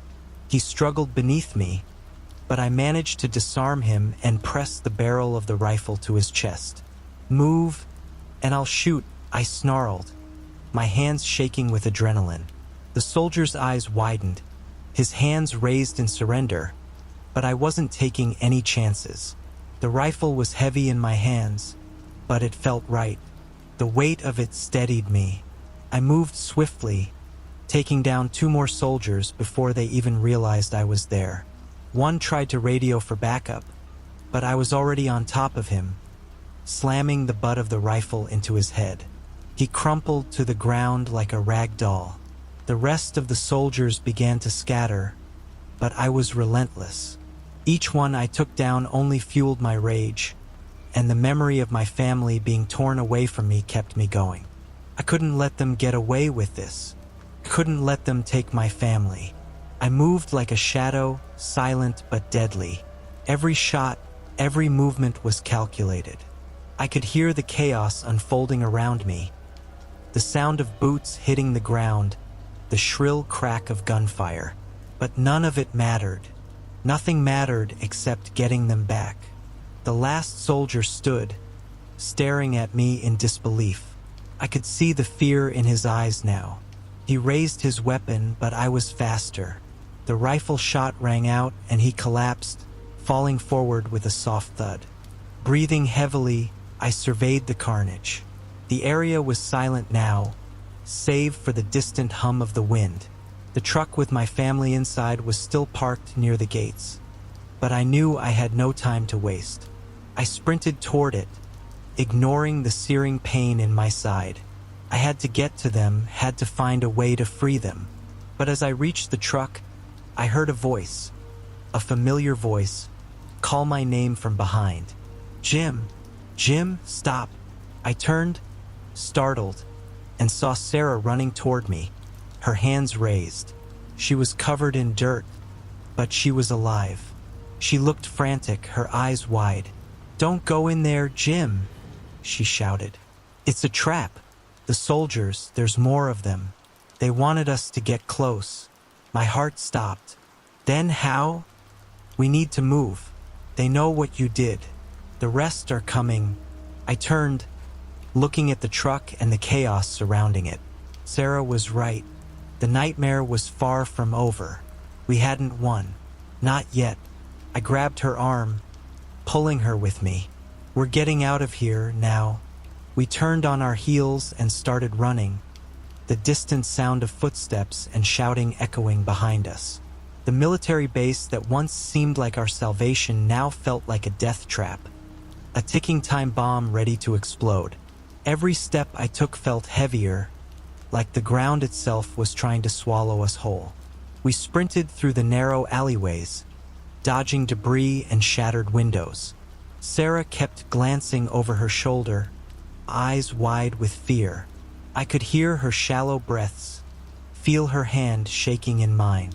"We have to keep moving," I urged, my voice hoarse. But even as I spoke, I knew the odds were stacked against us. The soldiers we'd taken down had already sent word to their reinforcements. We were outnumbered and surrounded. But there was no choice. There was no place to hide.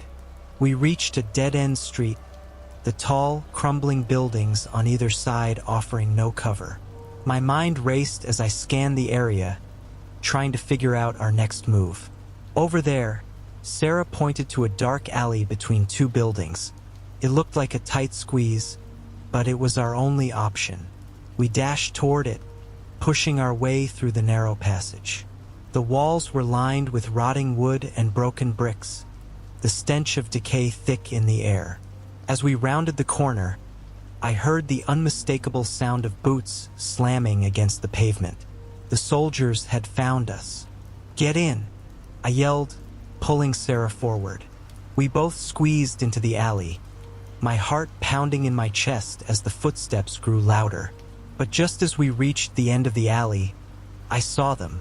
3 soldiers blocking our exit, the last of the reinforcements, and they were ready for us. "You're not getting away," one of them said, a grin on his face. It was the same man I'd seen earlier, the one who had taunted me before. His eyes gleamed with cold amusement as he leveled his rifle at us. I stood still, my chest heaving with ragged breaths. There was no way out, no chance of survival. We were done. But then I remembered Emily. I remembered Tom. The thought of them being lost, taken from me, it burned hotter than any fear could. I looked at Sarah, and for a split second, I saw the same fire in her eyes. She wasn't going to go down without a fight. Before I could process what was happening, Sarah moved. It was a blur of motion. She lunged at one of the soldiers, grabbing his rifle and using it to push him into the wall. He struggled, but she was quick, fast, and deadly. She brought her knee up into his stomach, sending him crumbling to the ground. I didn't hesitate. I tackled another soldier, using all my weight to drive him to the pavement. We struggled, his hands around my throat, but I twisted, managing to get the upper hand. I heard the crack of his neck as I slammed his head into the ground. "Sarah!" I shouted. She had already moved on, disarming the 3rd soldier and knocking him out with a brutal punch to the face. She stood over him, panting, blood streaking her face. "We can still make it out of here," she said, her voice low and steady. I nodded, though I wasn't sure what kind of plan I had anymore. But she was right. We couldn't stop now. Not after everything we'd been through. We moved quickly, slipping into the shadows, our bodies tense with every sound. The city felt like a maze, every corner a potential death trap. We couldn't trust anyone, and there was no place safe anymore. The military had been our last hope, and now they were the enemy. The streets were eerily quiet, and the city around us seemed to be dying with every passing second. We had no destination, no real plan, but we couldn't stop running. The soldiers weren't far behind, and every minute that passed made the reality of our situation more hopeless. We reached a small, dilapidated building, a former convenience store, its windows boarded up. I motioned for Sarah to stop, and we crouched behind the remnants of a broken fence. Our breaths were shallow, and every movement felt like it could alert the soldiers to our position. "Where do we go now?" Sarah whispered, her eyes darting to the street beyond. I didn't have an answer. There was no more safety, no more hope. The virus had spread too far, and the world we had known was gone. The military had lost control. They had become nothing more than another threat we had to survive. I took a deep breath, trying to steady myself. We were on our own, and I had no idea how much longer we could keep running. But I wasn't going to stop. Couldn't. Not while Emily and Tom were out there. "We keep moving," I said, my voice firm despite the fear gnawing at me. "We keep moving until we find them. We don't stop." And with that, we slipped back into the night, knowing that every moment was a race against time. Every breath was a reminder of how much we had lost, and how much we still had left to fight for.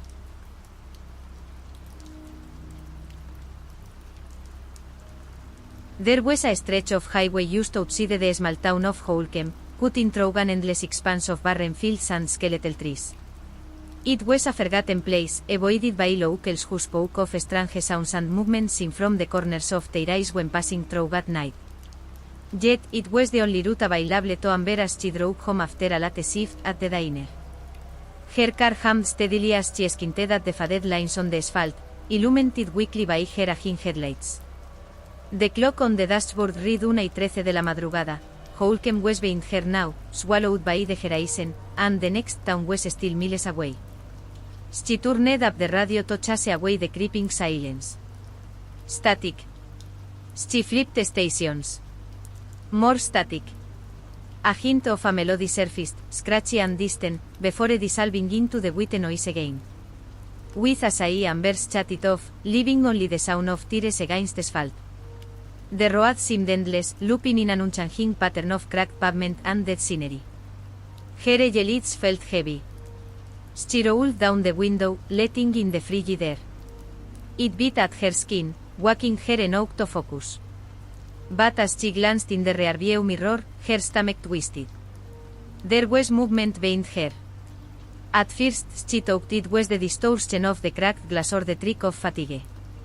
But the longer she looked, the more it became undeniable. Shadows darted along the sides of the road, impassably fast, moving in ways that didn't match any animals she knew. She gripped the steering wheel tighter, air too in her chest. Her rational mind whispered excuses, overactive imagination, wild dogs, branches swaying in the wind. Yet, none of those explanations felt right. The steps didn't move with the randomness of animals or the gentle rhythm of nature. They moved with intent. Amber pressed harder on the gas pedal. The car responded with a groan, its old engine protesting. The speedometer climbed, but the sense of pursuit didn't fade. The shadows seemed closer now, keeping pace just beyond the reach of her headlights. She didn't want to look directly into the rearview mirror again. Instead, her eyes flicked to the side mirrors, hoping to confirm her fears, or dismiss them entirely. But the mirrors reflected nothing. Nothing except the road, her car, and a sickening void where the steps should have been. A low vibration began to unthrow the floorboards, resonating in her bones. It wasn't the engine, she'd never felt anything like it before. The air grew heavier, thick with an almost electric charge, and a metallic tang filled her nostrils. The vibration built a pressure in her skull, like the static from the radio had seeped into her brain. She winced, clamping her hands over her ears instinctively, even though the sound was coming from everywhere and nowhere. Her car jerked violently to the right, tires screeching as they skidded on loose gravel. Amber yanked the wheel, fighting Torigan control, and the vehicle swerved back onto the asphalt. Her breathing was ragged, adrenaline coursing through her veins. That's when she saw it. Standing in the middle of the road was a figure. It wasn't a human, not entirely. It was too tall, its limbs tall and thin, like stretched shadows made solid. The teen's face, or what should have been its face, was a featureless expanse, a blank void that somehow felt more wrong than any grotesque deformity could have been. Amber screamed and slammed the brakes. The tire slacked, the car skidding to a halt mere feet from the figure. She sat frozen, her hands gripping the wheel so tightly her knuckles turned white. The figure didn't move. Then slowly it raised a hand. Not in a gesture of greeting, but as if reaching for her, the elongated fingers curling unnaturally. Amber threw the car into reverse, her foot slamming down on the pedal. The vehicle lurched backward, but something was wrong. The rearview mirror showed no sign of the road she'd driven on moments ago, just an empty void, endless and unbroken. The car jolted as if it had hit something, though nothing was visible. It shuddered and stalled, leaving her in silence once more. Her headlights flickered. And the figure stepped closer. The air grew colder, the kind of cold that doesn't just chill your skin, but sinks deep into your bones, numbing you from the inside. Amber's breath clouded in front of her as she pressed her palm against the steering wheel, trying to steady her shaking hand. The vibration beneath her feet had stopped, but a new kind of tension seemed to hang in the air, thick and suffocating. The figure in front of her was closer now, though it hadn't moved. The darkness seemed to stretch and writhe around it, a presence that couldn't be ignored. Amber's pulse hammered in her chest, her throat dry and tight, as if something invisible was squeezing the life out of her. Her mind screamed at her to drive, to get away, but her body refused to cooperate. A faint sound broke the silence, whispers too quiet to make out, but too distinct to be anything other than voices. They came from every direction, swirling in the frigid air. The hairs on Amber's neck stood on end. She glanced wildly around the interior of the car, but everything was the same, empty, lifeless. Her eyes darted back to the figure, which was now standing at the edge of the headlight's reach. The air around it seemed to distort, bending like heat rising from asphalt in the summer. But it wasn't warmth. It was something far darker, something that pulled at the very fabric of reality itself. The whispers grew louder, not words, not sentences, but broken fragments, like 1,000 voices caught in an eternal scream. Amber couldn't make out any of them, but the sensation of being watched, being hunted, grew unbearable. The figure stepped forward. Amber slammed the car into drive and stomped on the gas pedal, her foot shaking with the force of it. The engine sputtered in protest, but the car moved. It moved, slowly at first, then faster, faster, the tires screeching against the ice and gravel beneath them. Her heart pounded in her chest, each beat like a thunderclap in her ears. The headlights illuminated the road ahead, but the darkness stretched infinitely, the same empty, featureless road stretching on and on, with no sign of the town or any landmarks. She wasn't getting anywhere. The whispers followed her, louder now, as if they were right next to her, in the car with her. She squeezed her eyes shut, trying to block them out, but it was impossible. They knew her name. They were calling her, beckoning her to turn around, to go back. The road twisted. It wasn't the gentle curve of a winding highway. No, this was something more sinister. The road bent and buckled like it was being reshaped by unseen hands, pulling Amber in a direction she couldn't control. The trees that once lined the highway seemed to move in her peripheral vision, their dark shapes bending toward her, their branches reaching out like clawed hands. She tried to steer the wheel, but her hands wouldn't listen. It was as if the car had its own will now, as if the road itself was pulling her deeper into its grasp. The road that didn't lead anywhere. In the distance, through the thickening fog, she saw something in the middle of the road. A dark figure, like a shadow, standing upright and still. It was far too tall, and there was something wrong with its proportions. Amber gritted her teeth, gripped the wheel harder, and fought the wheel's sudden force. The car veered sharply toward the figure. She yanked the wheel to the right, but it was useless. The headlights flickered. She looked in the rearview mirror, unable to resist. There was no figure anymore, just the same empty, stretching road, a road that seemed to go on forever. But there, in the distance, something was following her. A blur, a dark shape that wasn't moving with the same fluidity of the shadows, but something much more sinister. It seemed to distort the air around it, warping reality itself. The whispers turned into a scream. Amber slammed on the brakes, the car skidding dangerously on the icy pavement. She spun the wheel in a frantic attempt to regain control, but the car spun out of control, fishtailing toward the edge of the road. Her breath came in ragged gasps, heart thudding violently as she struggled to keep the car on course. Then, with a bone-rattling thud, the car collided with something. Not the road, not the trees, something else. The car jerked to a halt, and for a moment, all was silent. Amber's heart thudded in her chest, her breath shallow and quick. The fog outside seemed to pulse and grow thicker, a shifting, suffocating presence that pressed against the windows. The door slammed open. She didn't have time to scream. The force of it was sudden and powerful, as if something or someone was forcing its way into the car with her. She was yanked out, the cold air biting at her skin as her feet were dragged across the frozen ground. The car was gone now, swallowed by the thickening fog. All that remained was the road, and the figure that had followed her, standing motionless in the dark. Amber's mind raced, panic clawing at her chest as she struggled to free herself. Her arms were held by cold, clammy hands, and when she looked, there was nothing there, just the heavy weight of unseen eyes, watching, waiting. And then, the whispers. They weren't whispers anymore. They were words, full sentences, each more impossible than the last. She couldn't understand them, but the meaning was clear. She wasn't meant to leave. Amber struggled, her feet dragging against the icy ground, as if the earth itself was trying to pull her deeper into its grasp.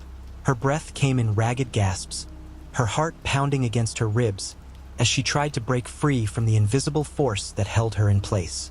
She twisted her body, desperate to turn and run, but something unseen kept her rooted to the spot. The figure, its shape now fully revealed in the oppressive fog, was still standing there, motionless. Amber's body trembled, not from the cold, but from the suffocating dread that had settled into her bones. She couldn't tear her eyes away from it, couldn't shake the sense that whatever it was had been waiting for her all along. The whispers morphed into a cacophony of unintelligible voices, rising in volume until it was deafening, reverberating inside her skull. Each word felt like it was being driven into her mind, burrowing deeper and deeper into her consciousness. She clasped her hands over her ears, but it did nothing to stop the relentless onslaught. The voices knew her, they remembered her, and they would never let her forget. Amber opened her eyes again, her vision blurred by the fog and the heavy darkness that seemed to close in on her. The figure was no longer still. It had moved, though she hadn't seen it. It was closer now, its shape looming in front of her, almost impossibly tall and thin, like a twisted reflection of a man. The eyes were the worst part. They glowed, burned, with an otherworldly light, an unholy yellow that seemed to devour everything around them. They weren't eyes as she knew them, but hollow pits, black as the void itself, and they were staring at her.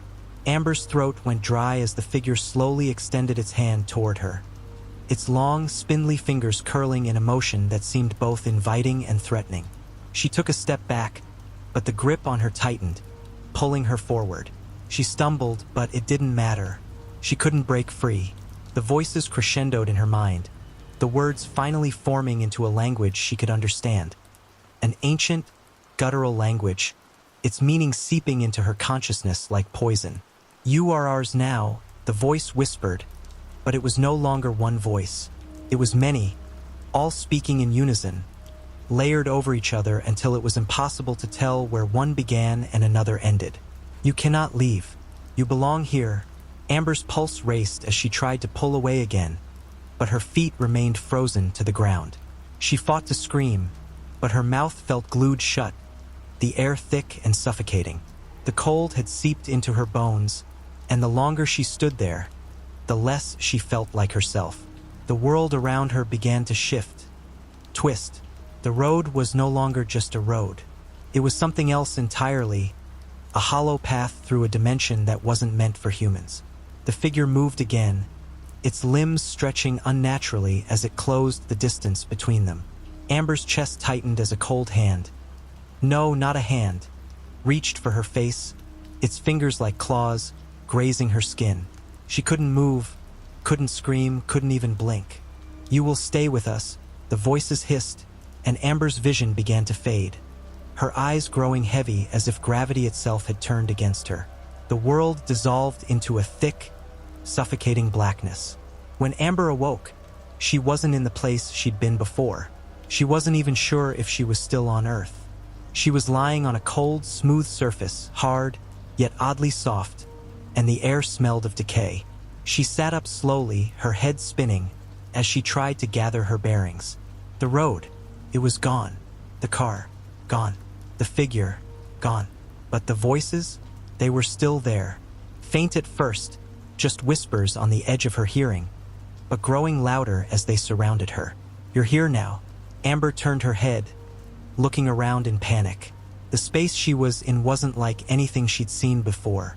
The walls, if they could even be called walls, seemed to breathe, shifting and pulsing like some living, sentient organism. The darkness that surrounded her wasn't a solid void. It was a mass of shifting shadows, shapes too monstrous to comprehend, but somehow familiar. And then she saw them, figures humanoid in shape but with features so twisted that they didn't resemble anything human anymore. Their bodies were stretched and distorted, as if reality itself had warped around them. Some of them had eyes, though their eyes were black, empty sockets that seemed to consume all light. Others had no eyes at all. Instead, there was only darkness where their faces should have been. Amber stood, trembling, unable to speak.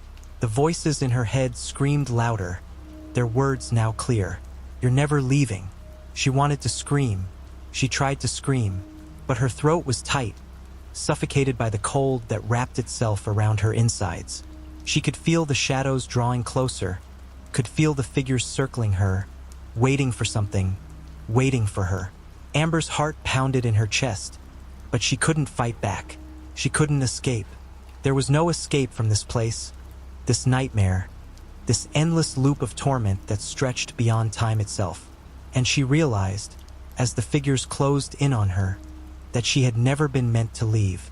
She wasn't meant to escape. She was part of it now. They would never let her go. The darkness closed in. Amber's vision began to blur, the shifting darkness around her intensifying, pressing in from all sides. The figures, now only shadows with hollow eyes, moved with unnerving precision, their limbs jerking unnaturally as they surrounded her. She could feel their presence, each one like a weight pressing down on her chest, suffocating her. She tried to step back, but her legs wouldn't obey her commands. The world around her seemed to bend and fold, the floor beneath her shifting like a wave of thick, dark water. The voices grew louder, the sound growing from whispers to a deafening roar inside her head. Her thoughts began to fragment, each one slipping further away, as though they were being devoured by the encroaching darkness. A figure stepped forward from the rest. It was taller than the others, its body elongated, twisting in unnatural angles. The air around it seemed to vibrate with a low hum, like the sound of distant thunder. Amber's breath caught in her throat as the figure reached out toward her with arms that seemed to stretch, impossibly long, its fingers curling with an almost affectionate intent. "You've been chosen," the voice inside her head whispered, though it was no longer one voice but many, overlapping and blending into one grotesque chorus. "Chosen to stay, chosen to become." Amber's chest tightened. She wanted to scream, but all that escaped was a strangled breath. Her pulse pounded in her ears as she stumbled backward, her eyes darting around desperately. But there was nowhere to go. The figures were everywhere, and the air around her was thick with their presence. The ground shifted beneath her feet again, and suddenly, She wasn't standing in the same place. The floor had morphed into something else entirely. Slick and wet, like the inside of a cave. A soft, slithering sound came from somewhere behind her. Amber turned quickly, but saw nothing, just more darkness closing in. The space stretching out infinitely in all directions. It was as though she were trapped in a cavern of perpetual night, the air growing colder and colder with every breath she took. "Don't fight it," the voice continued, its tone mockingly soft. "You cannot escape. You were never meant to. You belong to the shadows now." Amber's knees gave way, and she collapsed to the floor, feeling the cold, slick surface beneath her. The darkness around her seemed to pull and twist, like tendrils creeping toward her, and the figures closed in, their eyes glowing a faint yellow as they stared at her. They moved in synchrony, their hands outstretched toward her, ready to take her. She wanted to fight, to scream, to do anything, but her body betrayed her, frozen in place, unable to move. The pressure in her chest was overwhelming, like her lungs were being crushed under the weight of something unseen. She gasped for air, but it was as if the atmosphere itself was thickening, becoming heavier, suffocating her. And then, there it was, the feeling of something inside her mind snapping. It wasn't a physical pain, but something worse, a sense of losing herself, of unraveling. The darkness was no longer just around her. It was inside her, filling her, twisting her thoughts, taking away what remained of her consciousness. She was no longer Amber. She was nothing more than a hollow shell, a vessel for the shadows that consumed her. But she could still hear the voices. "You are ours now." As the last remnants of her sanity slipped away, she felt herself being pulled deeper into the abyss. Her body no longer belonged to her. Her mind was no longer hers to control. She was part of something bigger, something ancient, something far beyond her understanding. And it would never let her go. The last thing Amber saw before everything went dark was a pair of hollow eyes, staring at her, unblinking. She could feel them, those Amber's eyes, awareness flickered penetrating in and out, her very soul, like a dying light bulb struggling to stay alive. And then in the oppressive the darkness darkness swallowed her Every whole. breath She took felt as though the air itself was being stolen from her, replaced by a suffocating coldness that invaded her lungs. She was trapped in a void, but not one of simple emptiness. This place was alive, pulsating with a force that defied comprehension. She could feel it around her, beneath her, inside her, twisting, writhing, breathing. The figures, those monstrous shapes that once stood merely as shadows, now crowded around her in the blackness, their twisted limbs brushing against her skin like the touch of something icy and decayed. Their whispers had become louder, more urgent, as if they were communicating among themselves, plotting, preparing for something dreadful. She could not understand their language, but she knew enough to feel the malice behind it. Her body was no longer hers. She couldn't move, couldn't speak, couldn't even think straight. All that was left was the overwhelming presence of those watching, those waiting. "You were always ours," the voice murmured again, 1,000 different tones mixing in a single breath. "From the moment you stepped onto that road, we saw you." Amber's mind was a chaotic blur, like the storm outside, the memories of her past life, of her choices, fading into nothing. She could no longer recall the name of the town, or even the exact path she'd taken. All she remembered was the road and the wrong turn, that fateful, misguided decision that had brought her here, and the otherworldly thing that had found her. It had been waiting. Her body convulsed against her will, the tendrils of the shadows curling tighter around her form, wrapping her in a suffocating grip. The icy cold dug deeper into her bones, as if something unseen were siphoning away her very essence, draining her of everything she was. The more she struggled, the more it seemed to intensify. It wasn't a simple terror anymore. It was something far deeper, the terror of realizing that she had been drawn into this place not by accident, but by design. She had been marked, chosen, not just by whatever lurked in the shadows, but by the road itself, by the very fabric of this twisted dimension. Then it happened. The world around her shattered, fractured like glass breaking under immense pressure. It wasn't a loud, violent explosion. It was quiet, utterly still, yet somehow louder than anything she had ever heard. She felt herself being pulled in all directions at once. There were no longer walls or edges, just endless space that seemed to fold in on itself. She opened her mouth to scream, but no sound escaped. The shadows had taken her voice. She was utterly alone, lost, drifting in an endless sea of dark. And then, a flash. At first, Amber thought she saw a figure, a silhouette against a blinding light. It was far away, barely visible, but it was there, and it was moving. A sudden surge of hope rose in her chest, a desperate belief that she could escape, that someone was out there, that maybe, just maybe, this nightmare would end. But as the light grew brighter, she saw the figure more clearly. It wasn't human. The figure was tall, much too tall. Its limbs were unnaturally long, and its face, a face, if it could even be called that, was an abyssal emptiness. Hollow eyes stared back at her, and its mouth, if it could even be called that, stretched in a grotesque, inhuman grin. It was the thing that had been waiting for her, and it was not alone. Around the figure, more shadows coalesced, swirling like a storm of darkness. They moved in unison, gathering toward her with purpose, intent on claiming her. The air grew impossibly cold, and Amber's mind screamed out, but still, no sound escaped. She was nothing. She was no longer a person, only a presence, a soul lost in the void. The figures closed in around her, their hands, no, their claws, reaching out to her, their skin cold and decayed, their touch like ice scraping against her very soul. The last thing Amber felt was the sharp, searing pain of her essence being torn from her, her body and mind becoming one with the darkness that had ensnared her. There was no release, no salvation, only the endless, crushing weight of the shadows that consumed her. And then, everything went silent. The road remained, empty, desolate, its endless stretch still waiting for the next lost traveler to take a wrong turn. The silence lingered thick and suffocating, like a blanket that refused to be lifted. Time had no meaning here, nor did anything else. Amber's presence, her soul, her very essence, had been swallowed whole by the abyss, yet the road outside remained, untouched by the horrors that had transpired within.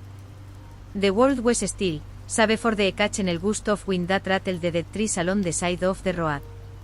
It was a lonely stretch of asphalt, winding through barren land where even the night sky seemed reluctant to provide light. The stars barely shone, as if hiding their faces from the suffering below. But it wasn't empty, not entirely. A car approached, its headlights cutting through the darkness in sharp slices of white. It rolled down the empty road, far too easily for a place so forsaken. The engine hummed, barely disturbing the stillness. The figure driving, a man named Ethan, stared out into the void beyond the reach of his headlights, as though searching for something lost, something just out of reach. He wasn't supposed to be here. He had no reason to be here. He had been traveling for days, driving through small towns, winding through country roads. This was the road that was supposed to lead him to safety, to the nearest exit to civilization. But somehow something had changed, and he had taken the wrong turn. His tears crunched over the frost-covered road, the sound hollow and eerie in the cold air. The temperature had dropped so quickly that the breath in his lungs fogged in the cabin. He wiped the condensation from his rearview mirror and glanced back at the darkness beyond his window. His knuckles were white around the steering wheel. Everything felt wrong. There was a heaviness in the air, a sense of pressure, like a storm was brewing just out of sight. The shadows were deeper here, darker. The road seemed longer than it should have been. Ethan checked the GPS again, but the screen was static. Blank. Unresponsive. It was as if the road itself had swallowed his signal. His car shook head forward, the engine sputtering faintly. He didn't know why he had kept driving, but some force, some pull, seemed to be guiding him further along the road. He glanced to the side, eyes scanning the thick forest that surrounded him, its trees twisted and unnatural in their formation. They seemed to lean closer to the road, as if watching him, waiting for something. Ethan seemed trust. He shook his head, trying to shake off the growing sense of dread that clung to him like a second skin. Just a bad stretch of road, he muttered to himself, his voice thin and nervous in the stillness. I just get out of here. Kept driving.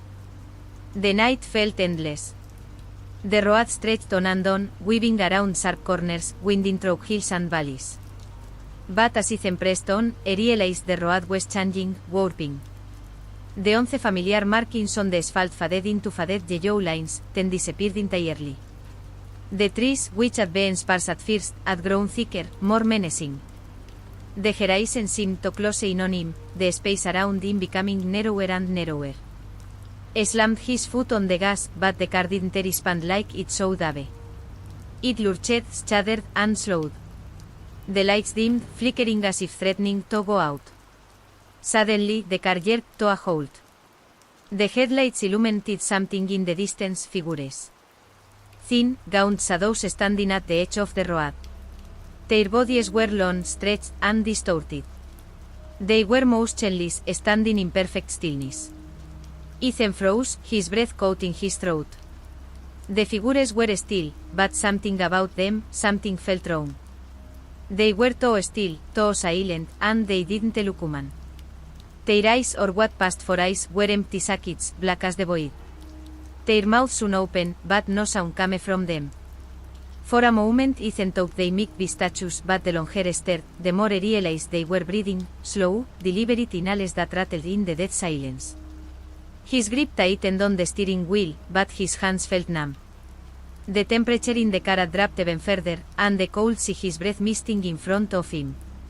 His mind raced, searching for an explanation, a reason for what was happening, but nothing made sense. It was as if reality itself was crumbling, pulling him into something far worse. One of the figures began to move. It was slow at first, then faster, faster still, as if the figure was learning to walk again after years of disuse. It was coming closer, its limbs bending and twisting in unnatural angles, the crunch of snow underfoot the only sound. Ethan didn't think. His foot slammed on the gas pedal, and the engine roared to life, breaking the silence like a gunshot. The car surged forward, the tires screeching as they gripped the icy road, but the figures were too close. Too many. The headlights illuminated their forms fully now. There were more of them. Dozens, no hundreds, of them surrounding the car, standing in the middle of the road like a barricade, their twisted bodies forming an unbroken wall of pale, desiccated flesh. Their black eyes glistened in the light. Panic erupted inside of Ethan's chest. He swerved the car, narrowly avoiding one of the figures, but as he did, another grabbed the side mirror, the glass cracking under its grip. The car backed, swerved, and the road ahead twisted into an unnatural bend. Ethan couldn't stop now. But the figures weren't done yet. They moved faster, their limbs jerking and spasming as they neared. One reached for the door, clawing at the metal with an unholy screech, its long, skeletal fingers sliding under the cracks. The car shook violently. Ethan's grip on the wheel tightened, but the road, no, the world itself, was changing. The trees distorted, bending at angles that couldn't exist. The sky began to pulse a dull, sickly orange hue flickering above. The figures were closing in. The engine sputtered. And then, for a brief second, the car stalled. The headlights went out. Ethan's heart stopped.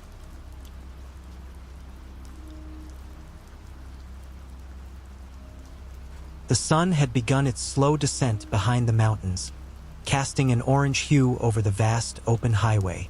Martin had driven this route countless times, yet the feeling of loneliness that crept over him each time was something he couldn't shake. The road stretched ahead, an endless ribbon of gray asphalt flanked by dense forests on either side. It was an old road, long since bypassed by the modern highways, but it was the quickest way out of the city and into the wilderness.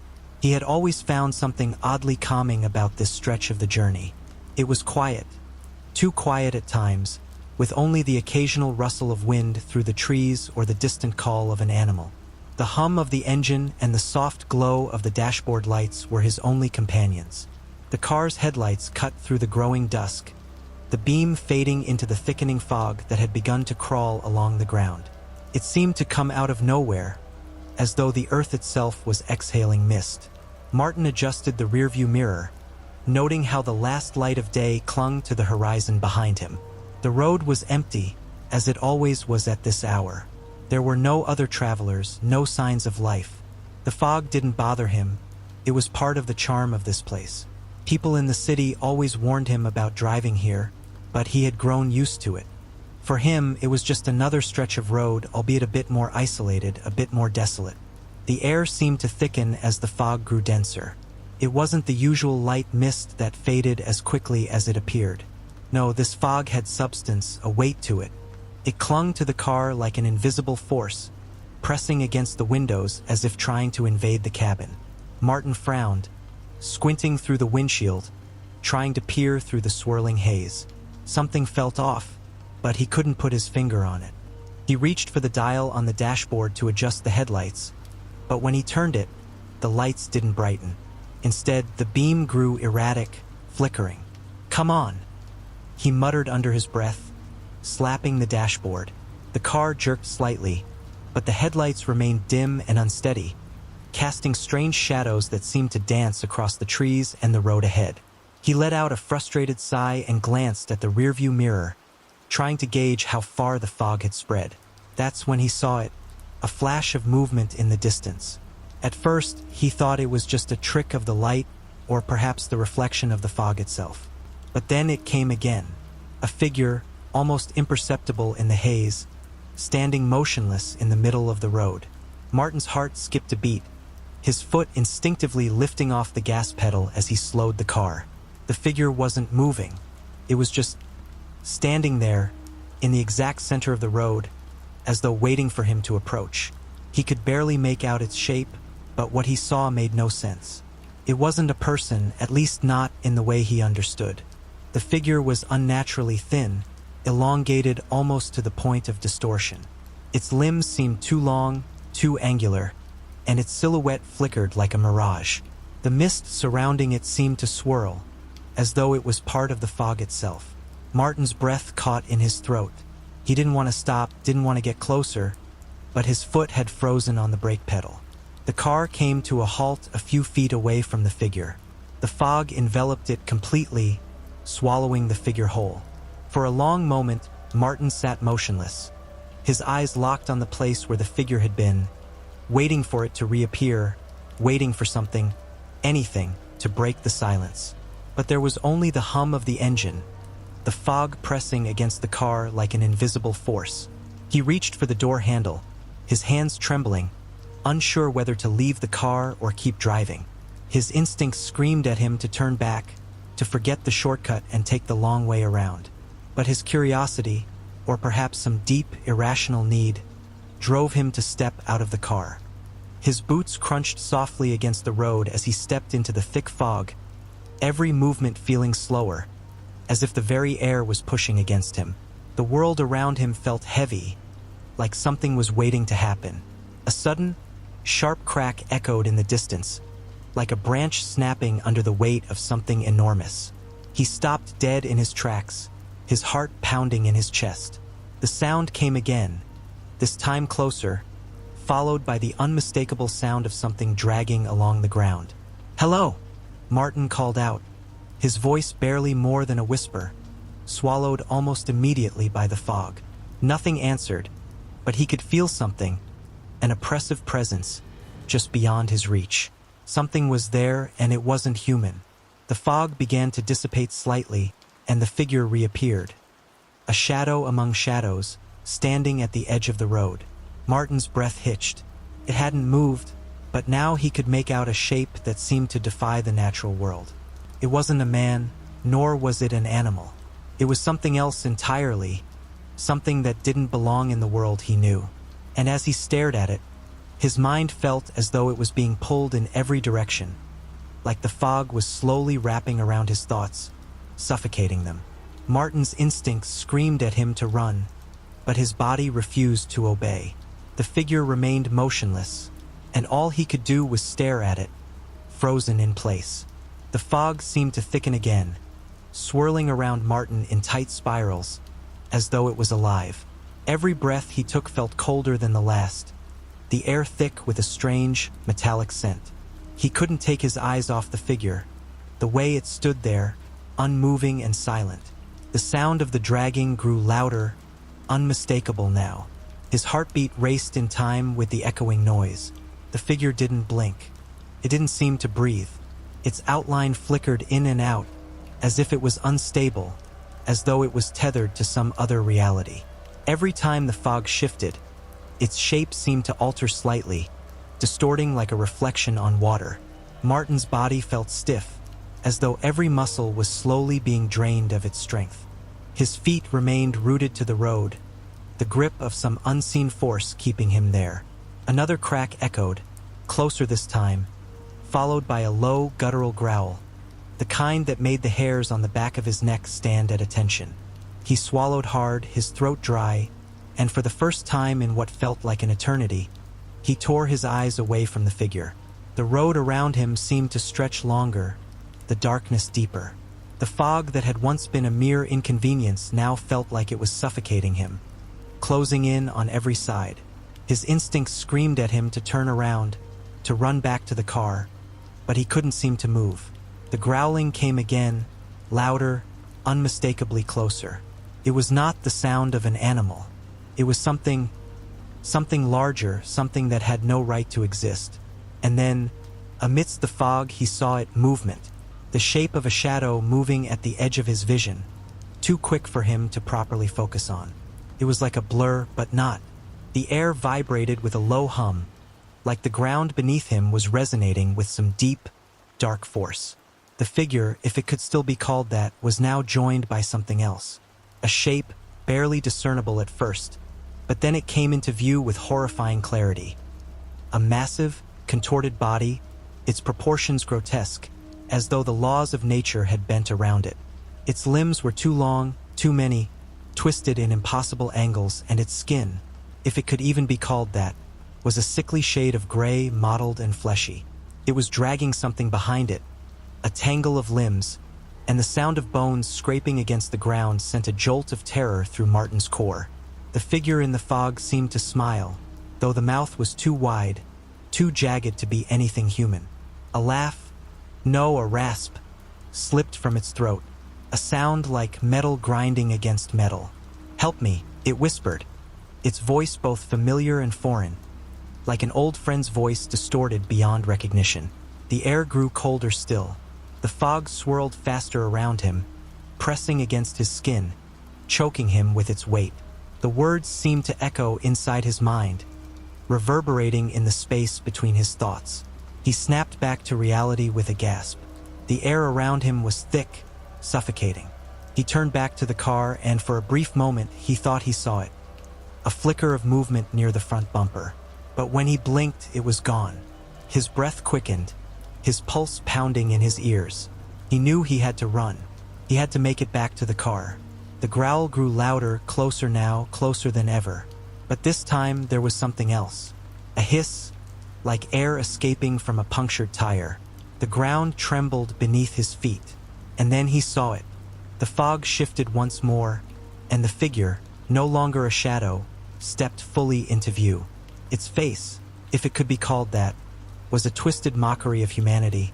Eyes too large, mouth too wide. Its teeth gleamed in the dim light, sharp as razors. It took one slow, deliberate step toward him, and with every movement, the air seemed to grow heavier. The space around him felt wrong, distorted. "Help me," it whispered again, the same voice, the same haunting rasp. But now Martin realized it wasn't the figure that spoke. It was the fog. The ground beneath his feet trembled harder now, the road warping, bending in ways that defied logic. He turned back to the car, but it was no longer there. The vehicle had vanished, swallowed by the ever-deepening fog. The forest was now silent. Even the wind had stopped. There was no sound of animals, no distant hum of traffic, nothing. Only the low, rasping voice of the figure, getting closer, growing louder. The fog had thickened around him to the point where it was all he could see. The road had disappeared. The trees had disappeared. Everything had disappeared, except for the figure, and the strange sound that seemed to fill his ears, like whispering. Martin's legs began to move, though he didn't remember deciding to run. His feet carried him across uneven terrain, through the fog, but it felt like the ground itself was shifting, pulling him deeper into this impossible place. He could no longer tell which direction he was heading, the fog blurring his sense of reality. Each breath was harder to take, like the air itself was choking him.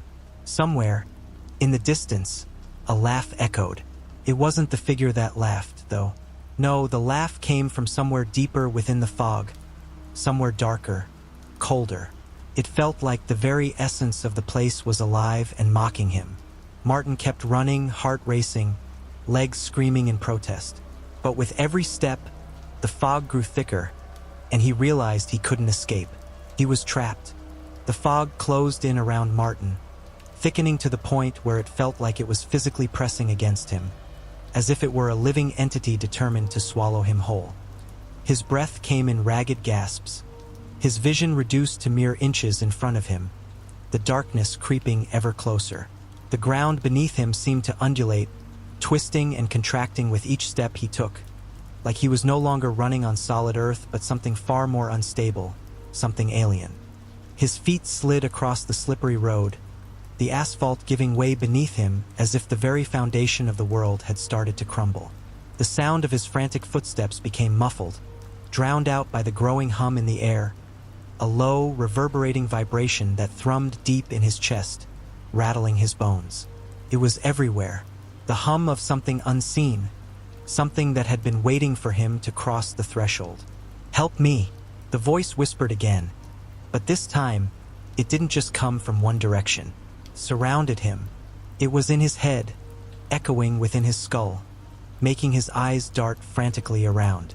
The fog was alive, alive with memories, with ghosts, with forgotten whispers of something terrible. And as much as he tried to focus on the distant sounds of the figure's footsteps, he could no longer tell where they were coming from. They were all around him, indistinct but undeniable. His pulse quickened. He had no idea where he was anymore. The road, the trees, the sky, they were gone, swallowed by the fog, the landscape now an endless void of gray and white. The cold had seeped deep into his skin, like ice water filling his veins. He shivered uncontrollably, the numbing cold pressing in around him, stealing the warmth from his limbs. He reached out, his hand trembling, and touched something solid, something warm. It was the trunk of a tree, the bark rough under his fingertips, but it didn't help him. Nothing would help him, not the trees, not the fog, not even the desperate urge to escape. The faint crack of a twig breaking underfoot made his head snap up, but he saw nothing through the mist, only the dense, swirling fog and the vague, shifting shapes within it. His throat tightened with panic, and his chest felt like it was closing in on itself. What was this place? Where was he? Then, without warning, the air grew still. The hum stopped, the whispers died, and then he heard something else. A rustling, soft at first, like the sound of wind through leaves. But it wasn't wind. It was too deliberate, too rhythmic. Something was moving toward him through the fog, slowly, carefully. Something with purpose. "Help me." The voice was closer now, impossibly close. It was the figure. But it wasn't just the figure anymore. It was the very fog itself speaking. The voices of countless people, twisted and distorted, layered on top of each other, all pleading, all crying out. He turned his head to the side, and there it was. The shadow, the figure he had seen earlier, but now it was different. It had grown. It wasn't just one shape anymore. It had multiplied, splitting into countless forms, all interconnected by dark tendrils of something not quite solid. The shapes writhed and shifted in the mist, their outlines blurring and merging together in a grotesque dance. The creature, or creatures, moved closer to him, the tendrils of its mass undulating with every inch. Each new shape that emerged from the fog seemed to pull him deeper, forcing his attention to focus on it, as though it were drawing him into its web. The cold grew unbearable, but not in the way he was used to. It wasn't just the cold that seeped into his bones. It was the sensation of something wrong in the air, something insidious, like the world itself was twisting around him, dragging him into the dark center of something ancient and malevolent. The ground shook beneath his feet again, stronger this time, and Martin stumbled, barely catching himself. He was on the edge of losing control. His breathing became more erratic, shallow gasps as panic overtook him. He tried to run but found himself unable to move, his feet heavy, as though the fog itself had wrapped around his legs, chaining him to the ground. "Please," he begged, his voice cracking with fear. "Please, just let me go." But the figures, no, they stopped in front of him. The closest one, its face a nightmare of twisted features, leaned in close. It didn't speak. Instead, its eyes, two black voids, stared into his soul. And in that moment, Martin understood. It wasn't trying to help him.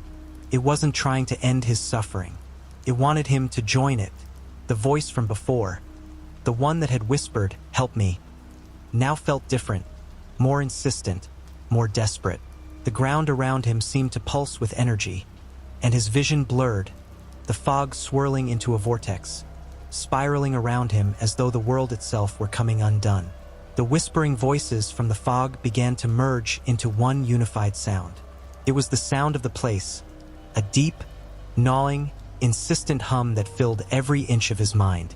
It was the sound of 1,000 souls trapped in this nightmare, screaming to be freed. But Martin couldn't move. He was trapped, and as the figures reached out with their elongated arms, their cold, skeletal hands brushing against his skin, he felt the coldness of death creeping into his veins.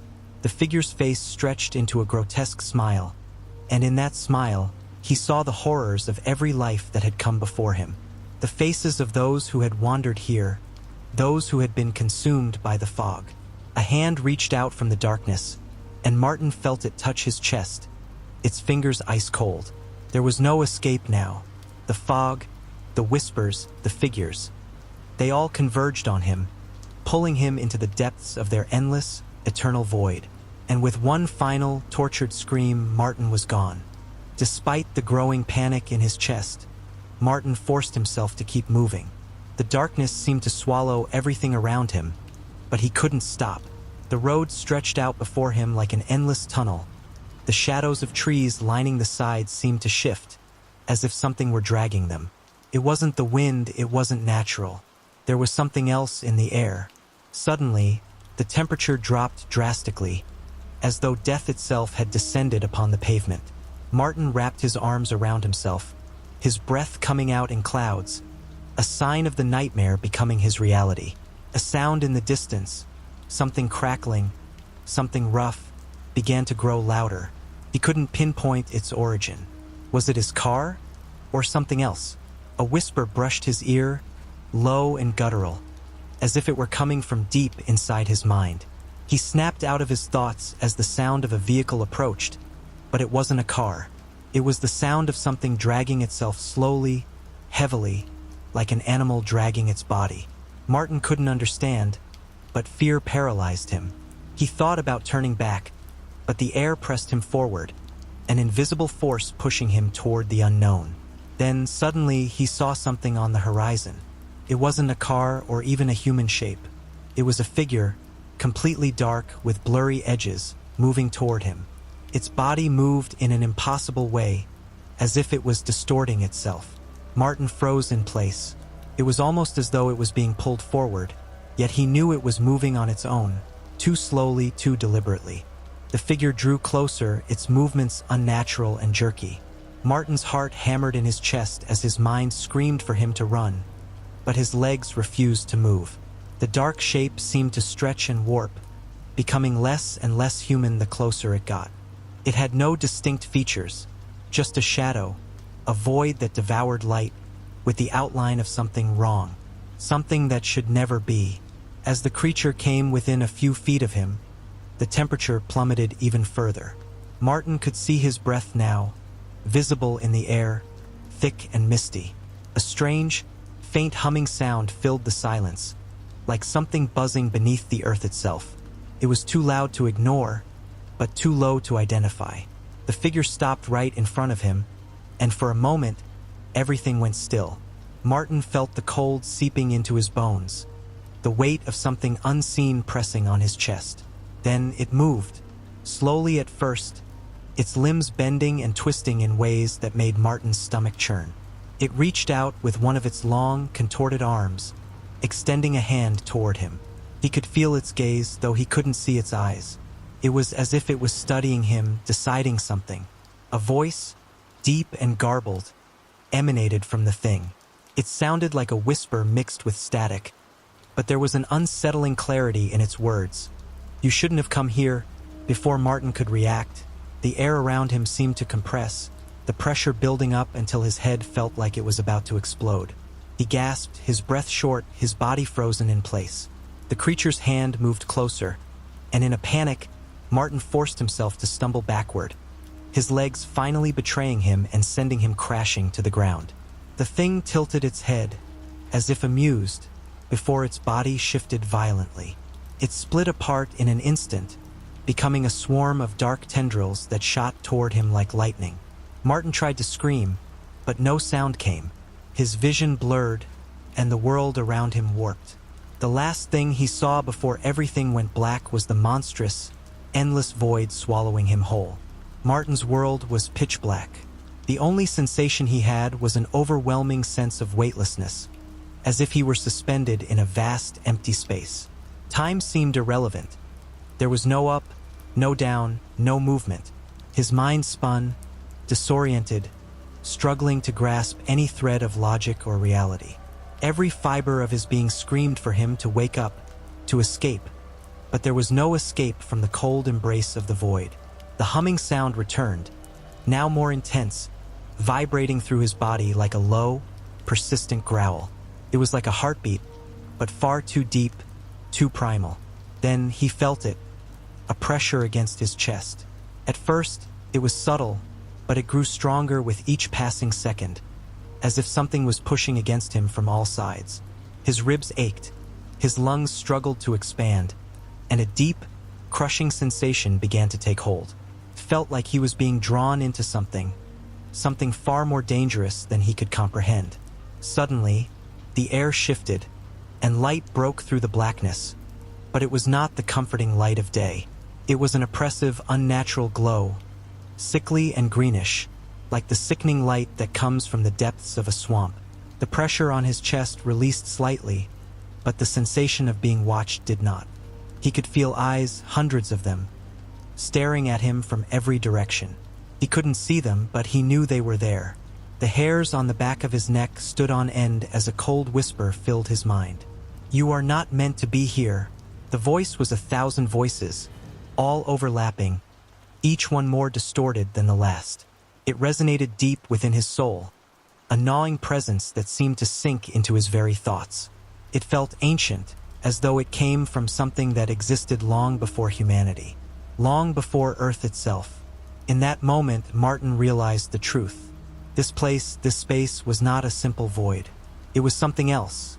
A prison, a trap, a place of eternal confinement. The creature, or whatever it had been, was not merely an entity. It was a gatekeeper, a watcher, ensuring that no one ever left once they entered. Martin tried to scream, but the sound was swallowed by the oppressive darkness. His mind raced, and in the chaotic scramble for clarity, a distant memory surfaced. Something about the curse of the road, something his friend Dylan had mentioned.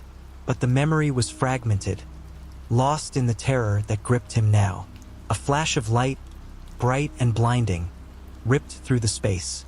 The light came from nowhere and everywhere, its intensity burning into his vision. He could feel his skin searing, the heat unbearable, yet there was no way to escape it. His body screamed in agony, but there was no sound. The light expanded, and as it did, he felt himself drawn toward it, toward something else, something that promised an end to the void. In that moment, a shape emerged from the light, an elongated figure, translucent and shimmering, with a face so twisted it defied comprehension. It was humanoid, but its proportions were wrong. Its limbs were impossibly long, its body ethereal. Its eyes were dark, hollow voids, and it was staring directly at him. Martin tried to move, but his limbs were frozen in place. He wanted to run, to fight, to scream, but the creature's gaze held him captive. The figure extended one of its long, slender arms toward him, its hand opening wide, its fingers bending unnaturally, each joint cracking like dry twigs. "You should not have seen us." The words filled his mind again, their meaning sinking in deeper, twisting like a knife in his chest. The creature's arm continued to stretch forward, and Martin knew that there would be no escape. There would be no coming back. This was the end. The hand was now inches from his face, and as it touched his skin, his body froze completely. He could feel the cold seep into his bones, the icy touch spreading like poison, paralyzing him. His breath stopped, his heart stopped, and his mind became nothing but static, endless, drowning static. But then, just as quickly as it had all begun, the pressure ceased. The light flickered and died. The sound of the humming stopped. The weightlessness vanished. Martin's body collapsed, lifeless, into the void. And then, as if to erase his existence from every corner of the universe, the creature whispered one last time, "We will never forget."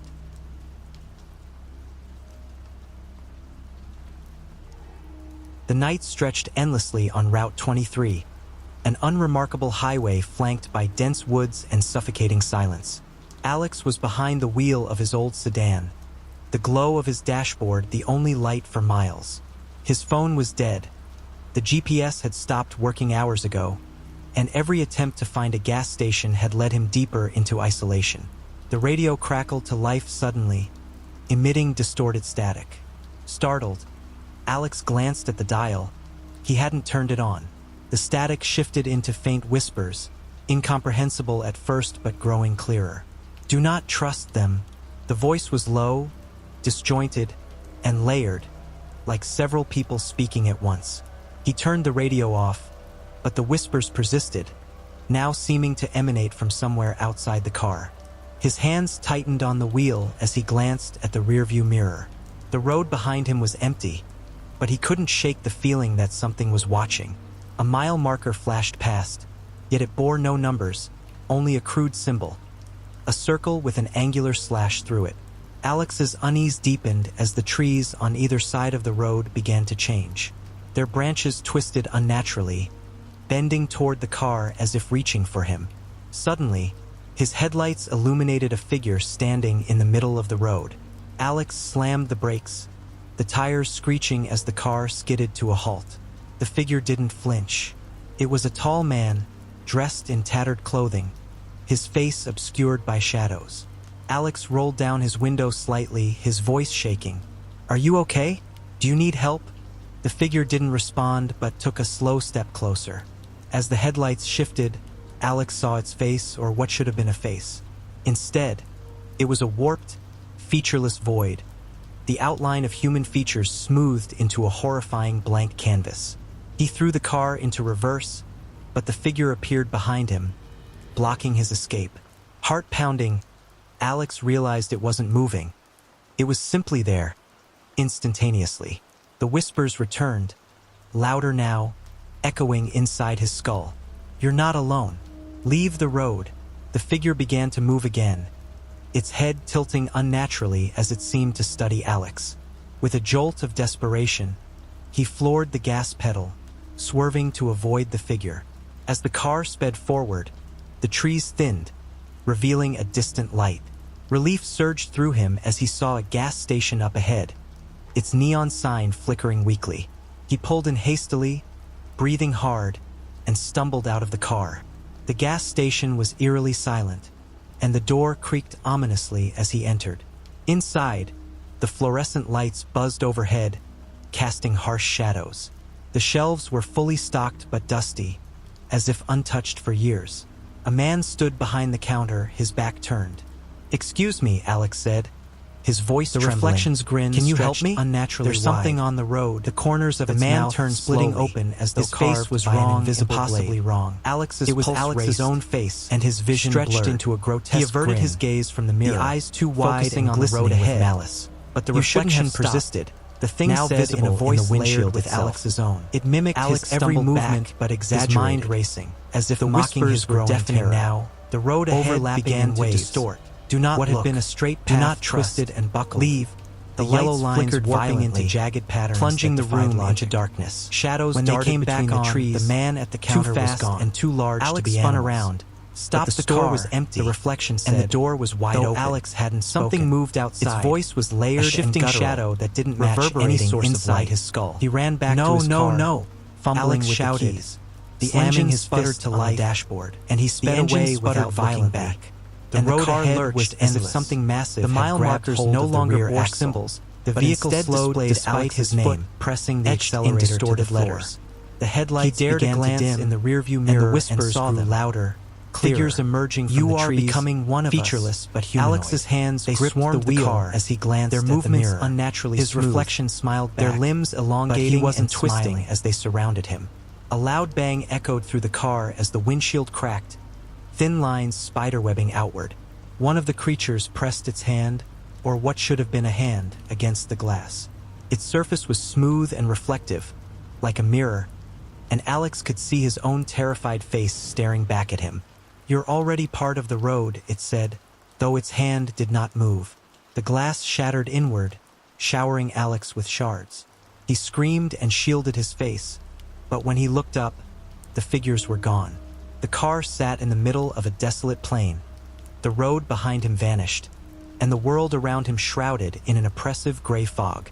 The whispers returned, but now they spoke in unison, a choir of voices all his own. "This is your destination. You cannot leave." Panic overtook him as he stepped out of the car, the ground beneath his feet feeling soft, like sand. The fog thickened, and shapes loomed within it, familiar shapes. He saw his childhood home, his high school, even the office where he worked. The structures floated in the mist, their edges flickering like static on an old television. "What is this?" Alex screamed, spinning in circles as the shapes drew closer. One building emerged fully from the fog, a dilapidated gas station. The door creaked open, and standing inside was himself, the twisted grin returning to mock him. "You came back. They always come back." The second Alex stepped toward the gas station, the ground opened beneath him. He fell into darkness, his screams swallowed by the void. As he plummeted, the whispers sang louder, a chorus of finality. "You were warned. You are us now." Alex woke in the driver's seat of his car, his hands gripping the wheel. The road stretched ahead, perfectly straight, the mile markers displaying nothing but blank slates. He glanced at the rearview mirror. His reflection was gone, or so he thought until he realized he couldn't look away. The reflection had become a separate figure sitting in the back seat, grinning as the car drove itself into the endless gray horizon. Alex's breathing was shallow as he gripped the steering wheel harder, his knuckles white. The reflection, or the thing in the back seat, had begun moving, its limbs stretching unnaturally long, joints bending at impossible angles. The grin never wavered. It leaned forward, its distorted features hovering close to Alex's ear. "Why resist? You've been here before," it whispered, its voice a cacophony of overlapping tones, some high-pitched and others guttural. Alex tried slamming on the brakes, but the pedal resisted him, locking in place as though the car itself was complicit. The dashboard flickered, the radio sparking to life with garbled voices repeating fragments of phrases he couldn't understand.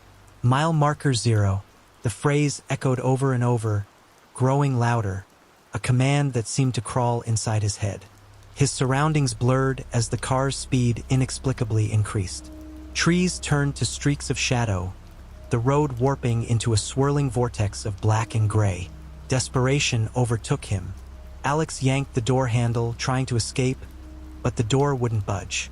The reflection in the back seat moved closer, its elongated fingers now resting on his shoulder, cold and heavy. He turned his head slightly, catching a glimpse of its hollow, featureless eyes. "I'm not here," Alex muttered to himself, shaking his head violently. "Oh, but you are," the thing hissed. "And so am I." A flash of light exploded in front of the car, momentarily blinding him. When his vision cleared, the road was gone. Instead, he found himself in a sprawling desert of ash, the sky above swirling with storm clouds that pulsed like living flesh. Shapes began to rise from the ground. Humanoid figures formed from the ash itself, staggering toward the car in slow, deliberate steps. The whispers started again, louder this time, overlapping with the sound of the radio. They spoke in unison, their tone commanding, "Step out, step into us." The figures grew closer, surrounding the vehicle. Their limbs melted and reformed like molten wax, their faces blank but somehow accusing. Alex's grip on the steering wheel faltered as his body betrayed him, his hand moving to the door latch on its own. "No, no, no!" he screamed, fighting to keep his hand still. But the latch clicked, and the door swung open. A force dragged him out, his legs buckling as he fell onto the ashen ground. The figures loomed over him, their forms flickering between solid and translucent. One bent down, its featureless face mere inches from his own. "You should have turned back." The ground beneath him shuddered violently. Cracks spread like veins, and Alex felt himself sinking. The ash swallowed him inch by inch, its texture sticky and suffocating. He clawed at the surface, but his hands passed through it like smoke. The last thing he saw before being consumed was the car. It had been replaced by a twisted, metallic monstrosity, its frame shaped into impossible angles, pulsating as if alive. The reflection stood beside it, waving at him with a smile that stretched far beyond what was humanly possible. Then there was only darkness.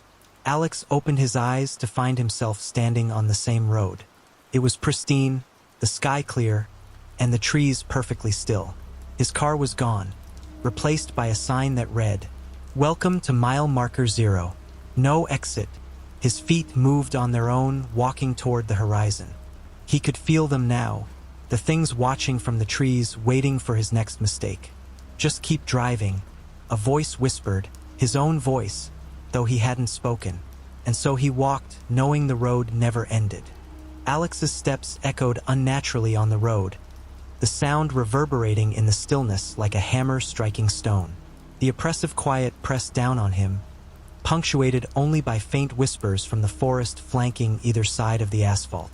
They weren't words, at least not ones he could understand, but a droning hum that vibrated in his chest, worming its way into his thoughts.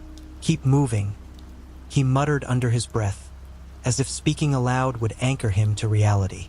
The road stretched endlessly before him, its surface impossibly smooth, unblemished by cracks or markings. Yet with each step, he felt the faintest incline, as if he were climbing toward something he couldn't see. Behind him, the forest pulsed with movement. Shadows flickered in his periphery, too fast to catch but always there, always watching. He refused to look back. Hours or maybe days seemed to pass. Time had lost meaning, and hunger gnawed at Alex's insides. His throat burned with thirst, his lips cracked and dry, but the landscape offered no reprieve. The trees were wrong, too tall, too dense, their bark appearing more like flesh than wood under the pale light of a sun that never moved. A sound broke the monotony, the distant rumble of an engine. Alex froze, hope flaring in his chest. He turned, squinting down the road. A pair of headlights appeared far in the distance, growing brighter with every passing second. He stumbled toward the middle of the road, waving his arms frantically. "Hey, stop, please!" The vehicle, a pickup truck, hurtled toward him. Its lights were blinding, searing his eyes, but he refused to move. As it approached, something about the truck began to distort. The headlights split into 3, then 5, then 10, until the front of the vehicle was an amalgamation of glaring orbs. The shape of the truck melted and twisted, its metal frame writhing like a living thing. At the last moment, Alex dove out of the way, hitting the ground hard. The truck passed, its tires hovering inches above the road, leaving no sound in its wake. When he looked up, it was gone, the darkness of the road behind him as undisturbed as if nothing had ever been there. "What the hell is this place?" Alex rasped, his voice hoarse. A laugh answered him, low and guttural. reverberating from somewhere deep within the woods. It wasn't a human laugh. He scrambled to his feet and began running, his heart pounding in his chest. The incline grew steeper, the air thinner, and the whispers louder. They were no longer a distant hum but a chorus, overlapping voices that seemed to chant his name. Alex, Alex, Alex. Something burst from the woods, crossing the road in a blur. He screamed, skidding to a halt, but the creature was already gone. He caught only a glimpse, a figure with too many limbs, its body writhing like a spider caught in fire. He ran harder. Ahead, the road finally broke. A tunnel loomed, its entrance a gaping maw carved into the side of a jagged mountain. Above it, a rusted sign read, "No return beyond this point." Alex hesitated, his breath coming in ragged gasps. The forest behind him seemed to press closer, the shadows coalescing into shapes that writhed and reached for him. He had no choice.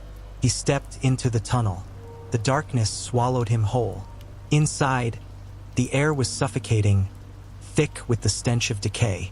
His footsteps echoed unnaturally, each one followed by a second sound, a mimicry that was just slightly off. The tunnel walls pulsed as though alive, veins of dim light running through their surface.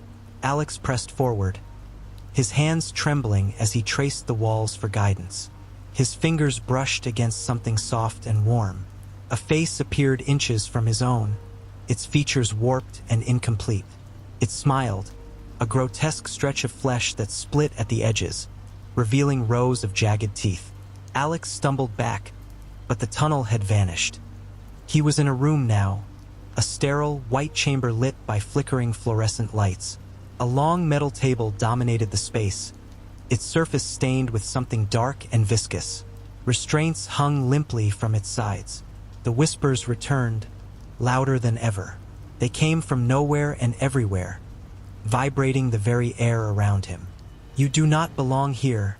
Alex turned to run, but the door slammed shut, the sound reverberating through his skull. He was trapped. The room began to shift, the walls melting into something organic. Eyes opened in the ceiling, unblinking and luminous, their pupils swirling with an unnatural light. He backed into the table, his hands gripping its edge as a shape emerged from the far wall. It was human, or it had been. Its torso was twisted, its limbs elongated and ending in razor-sharp points. Its face was a blank expanse of flesh, except for a gaping hole where its mouth should have been. It moved toward him, its steps slow and deliberate, the sound of bones scraping against metal. "Stay back!" Alex screamed, grabbing a loose restraint and swinging it wildly. The creature didn't stop. It loomed over him, its presence suffocating. When it finally spoke, its voice was a discordant chorus, a symphony of agony. "Welcome to the end of the road." Alex's breath hitched as the creature's hollow face drew nearer. He swung the restraint again, the leather strap connecting with a wet slap against its unnatural skin. The creature didn't flinch. It leaned closer, the gaping hole in its face pulsating as if drawing in air, or something far worse. The whispers erupted into a deafening roar. Every corner of the room seemed alive with sound, voices overlapping in a cacophony of terror. "You do not belong. You cannot leave. You will not leave." Alex dropped the restraint and bolted toward the wall. It no longer looked solid. It rippled like the surface of a black lake, the eyes embedded within following his every move. He slammed into it with all his weight, hoping to break through, but it gave way like thick molasses. He stumbled into a new space. The air was frigid, biting at his skin. He was outside again, standing on the same cursed road. The tunnel was gone. Behind him, the forest stretched into an impossible expanse, its trees now grotesque shapes clawing at the sky. Ahead, the road shimmered under the dim glow of moonlight. It no longer sloped upward but appeared to spiral downward, descending into a vast, swirling abyss. The sound of engines roared from the depths, distant yet growing louder. Alex hesitated, his heart racing. The whispers had faded, replaced by something far worse. A low, guttural growl that vibrated the ground beneath his feet. He turned, and there it was, The creature had followed him. Its form was more distinct now, its elongated limbs moving with jerking, unnatural precision. Its blank face had begun to shift, features pressing against the flesh as if something inside was trying to escape. Alex screamed and ran down the spiraling road, his feet slipping on the slick surface. The growls intensified, joined by the unmistakable sound of claws scraping against asphalt. He didn't dare look back. The road began to narrow, the abyss on either side yawning wider. Alex's mind swam with vertigo as he ran, his steps unsteady. Shadows danced in the periphery, figures emerging and disappearing just as quickly. They didn't move like humans, they floated, their forms translucent and skeletal. One of them reached for him, its fingers impossibly long and thin. He ducked, narrowly avoiding its grasp, and stumbled forward. The growling behind him grew louder. The road ended abruptly. Alex skidded to a halt, nearly toppling into the abyss. He spun around, chest heaving, as the creature emerged from the darkness. It towered over him now, its limbs spider-like, its face finally revealing the horrors beneath. Eyes that weren't eyes, but spiraling voids. A mouth that split open to reveal countless writhing tongues. "You cannot escape," it said, its voice echoing like a thunderclap. Alex fell to his knees, the weight of its presence crushing him. He clawed at the ground, desperate for any escape, but there was nowhere to go. The creature reached for him, its clawed hand descending. Just as its fingers grazed his skin, a blinding light erupted from the abyss. The creature recoiled, its form twisting violently as the light consumed it. Alex shielded his eyes, but the brilliance was unbearable. When it faded, he was alone, or so he thought. The road was gone. The forest was gone. He stood in a vast, endless plain, the ground beneath him a shimmering black void. The whispers returned, louder than ever, but now they spoke clearly. "Welcome, traveler. You have reached the true road." A figure emerged from the darkness. It was human or something wearing the shape of one. Its eyes glowed faintly, and its smile was far too wide. "There's no going back," it said. "But don't worry, the road never ends." The figure gestured, and the void shifted. The spiraling road reappeared, stretching infinitely in all directions. Alex screamed, his voice raw, as the figure dissolved into the shadows. And then the road began to move. The asphalt rolled beneath him like a conveyor belt, pulling him forward. The whispers turned into laughter, mocking and cruel. The last thing Alex saw before he was swallowed by the void was his own reflection in the road's surface, distorted, hollow-eyed, and smiling. The road dragged Alex faster now, the asphalt grinding beneath his heels as he tried to fight the pull. His hands clawed at the surface, but it was as slick as oil. Shadows leapt and writhed around him, forming figures with faces that melted and reformed like liquid wax. They surrounded him, their distorted voices calling his name, each tone familiar yet impossibly wrong. He screamed, but the sound was swallowed by the overwhelming roar of the road and the shadows' taunting whispers. The pull grew stronger, and Alex was yanked forward with such force that he tumbled, slamming against the ground. Ahead, the road split into countless paths, each winding and twisting into the void. At their intersections stood figures, tall, unmoving silhouettes. Their eyes glowed faintly, and as Alex was dragged closer, he saw that their faces mirrored his own. One of the figures stepped forward, its movement unnaturally smooth, as though it were gliding. It extended a hand toward Alex, its palm marked with jagged lines that glowed faintly, like cracks in charred wood. "Choose," it whispered, though its mouth didn't move. "I don't understand," Alex cried, his voice breaking. The figure tilted its head, its eyes narrowing. The other figures began to close in, their forms flickering like broken projections. Each one reached toward him, their glowing hands casting long shadows that coiled around his body. "Choose, or we will choose for you," they intoned in unison, their voices blending into a horrific chorus. The paths ahead twisted violently, reshaping themselves as Alex watched. One led into a blinding light, its surface littered with strange symbols that pulsed like living veins. Another plunged into absolute darkness, whispers slithering out from its depths. The others were no less terrifying. Roads covered in screaming faces, paths of shattered mirrors reflecting Alex's worst fears, and jagged trails where spines and teeth jutted from the ground like cruel obstacles. Tears streaked Alex's face as the shadow's hands gripped him tighter. His mind raced, his thoughts a chaotic tangle. There was no right choice. Every path felt like a trap, a plunge into madness. The figure nearest him leaned down, its glowing cracks now so bright they burned his skin. "Your time runs thin," it hissed. Before Alex could respond, the shadows surged forward, dragging him toward the paths. He screamed as their touch seared his skin, their laughter reverberating in his skull. "Choose," they roared, their voices now deafening. His hand shot out involuntarily, pointing toward the darkest path. The shadows froze, and the laughter stopped. The figures stepped back, their heads tilting in unison as though surprised. The dark path shuddered, and the shadows released him, leaving him sprawled on the ground.